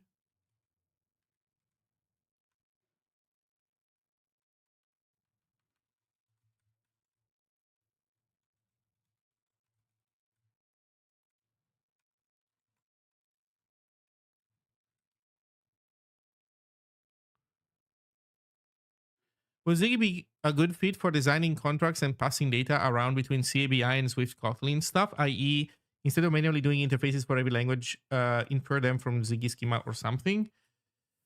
Wow, good question. That is a use case that I did not think about when designing Ziggy.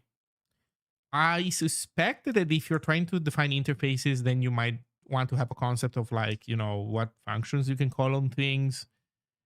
And then maybe a concept of error types that you kind of, you know how Zig errors don't work in C, but you probably kind of want to keep the same semantics around. So probably I suspect something that is really a good fit for that would maybe have these concepts in it, which and none of that is part of Ziggy schema. Um, at the same time, yeah, it's totally true that um 80% of that is in any case data, like struct shapes essentially, and list of arguments for functions. I have no idea.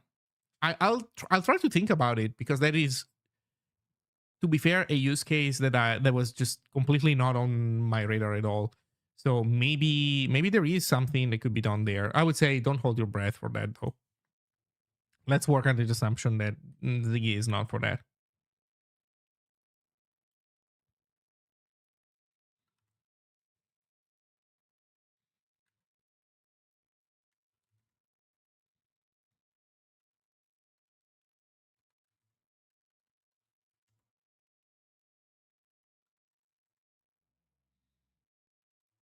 Okay, so we can git push now.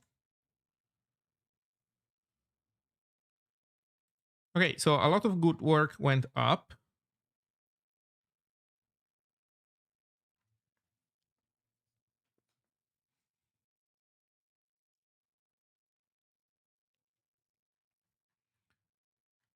And wait, did everything go well? Wait a second. Are we failing tests? No, we're not failing tests. Okay, so it means that we succeeded also at deserializing the string with an array list of U8s. That's fine. Um, what do we want to do next? Hmm. Uh, do we have a new Zig? Oh, we have a new Zig. Oh, that is delightful. Finally, man. Finally.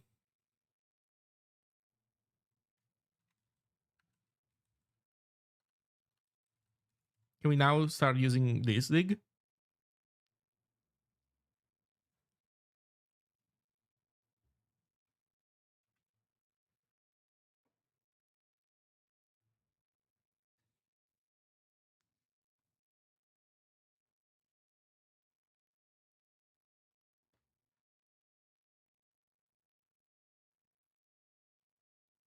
Seems that we can.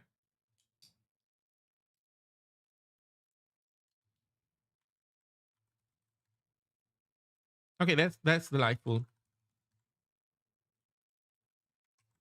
Because that means that we can fix CI.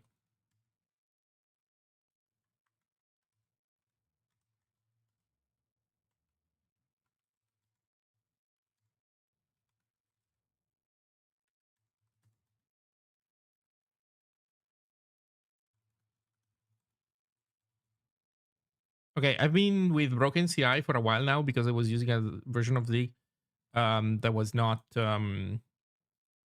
built yet. But now that it was built, after a long list of CI failures, we can finally get back on track. Right? Also, why is this called deploy? Why is this called deploy, man?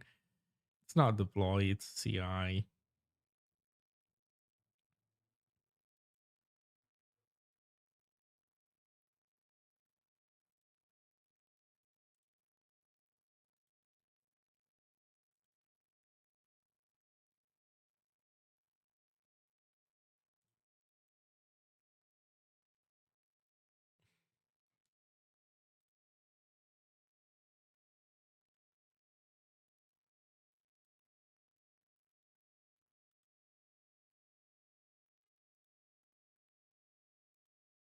Come on.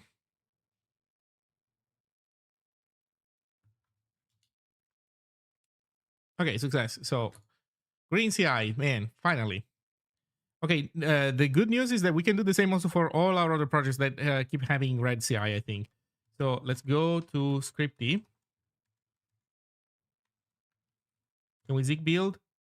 I think zig build doesn't do anything. Can we zig build test? Yes.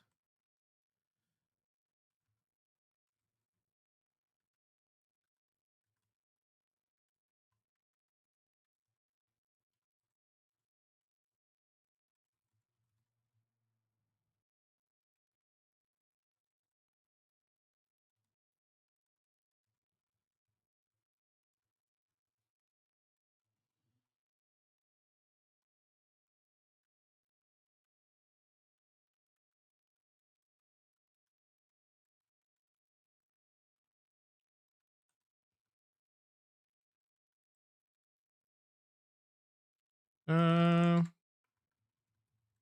do super HTML first. Zig build.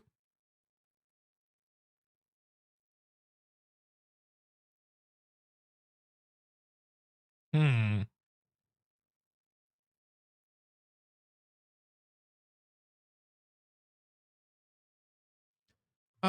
That is actually fine. Wait, this is a diff. Something I haven't pushed.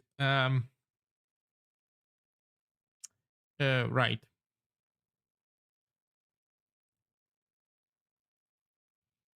So how do we want to do this?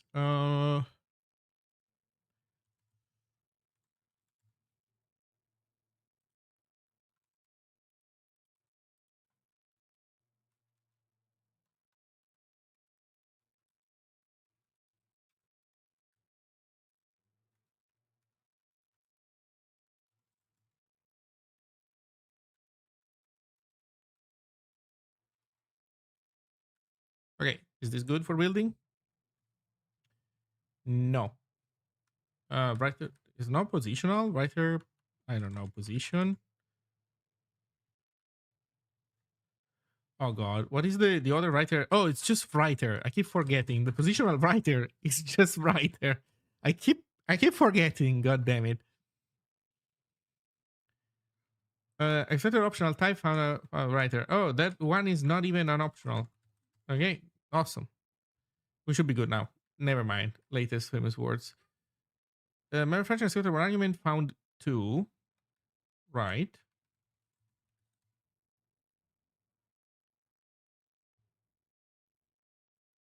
And now we build.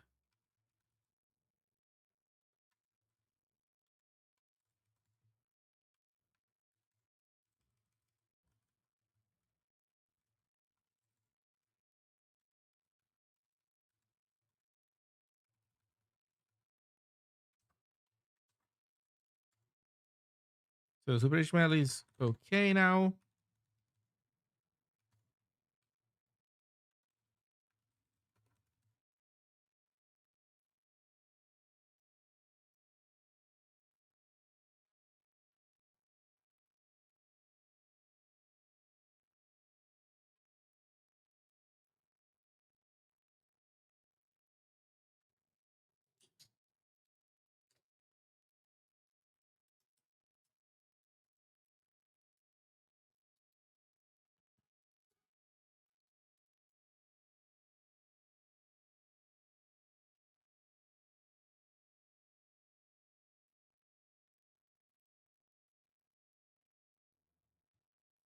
Okay. We're good. We are good. Can we do also doc test or doc gen, whatever it's called?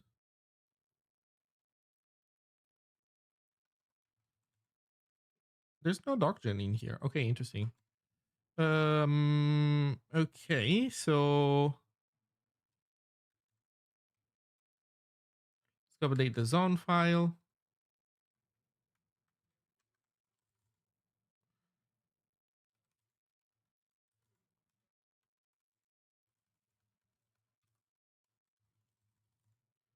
Okay, perfect.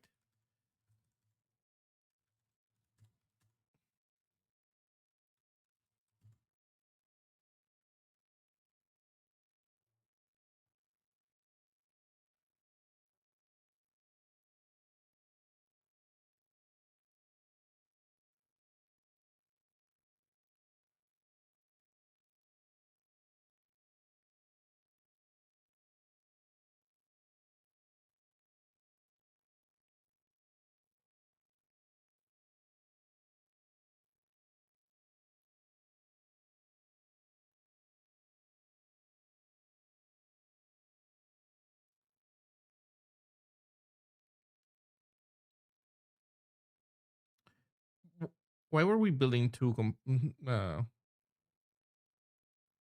translate C? What? Okay.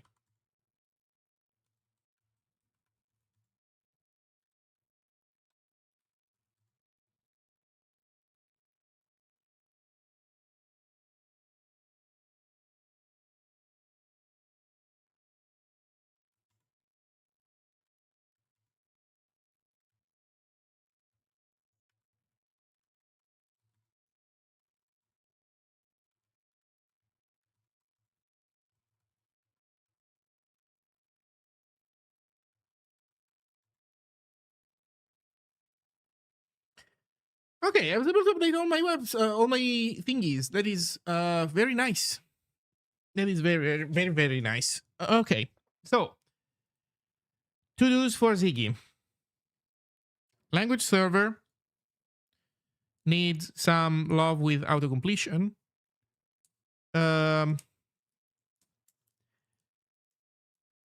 Type schema compliance validator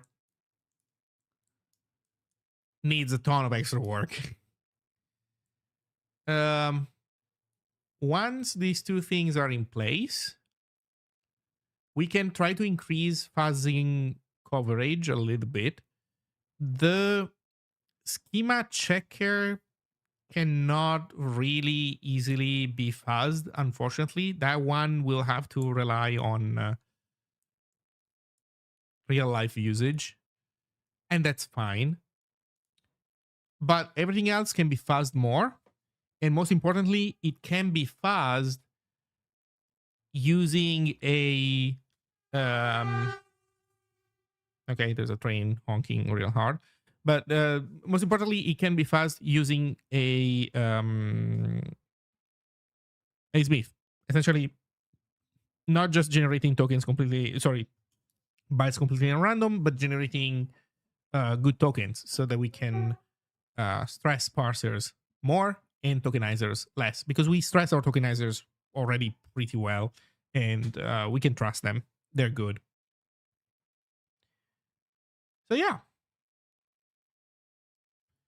So yeah. Well, I would say this is it for me. I think I'm gonna stop here. It's been a serious stream, 4 hour long. It's a Sunday. Not bad. I'm happy with the progress. The new serialized stuff looks pretty good. Yeah, 2 things, and then we stream to Zine, I would say. Maybe I should make also a build of Zine so that people can try it and see if they encounter errors because of the latest changes or not. I've been using it personally. All my websites seem plenty fine, but we'll see. Anyway, thank you all for hanging out, and I will see you next time. Let me see if there's anybody that I should raid. No, I'm gonna be lazy as usual, so I'm gonna raid people only if I know them. Otherwise, yeah, you know what? I'm just gonna be lazy. So thank you.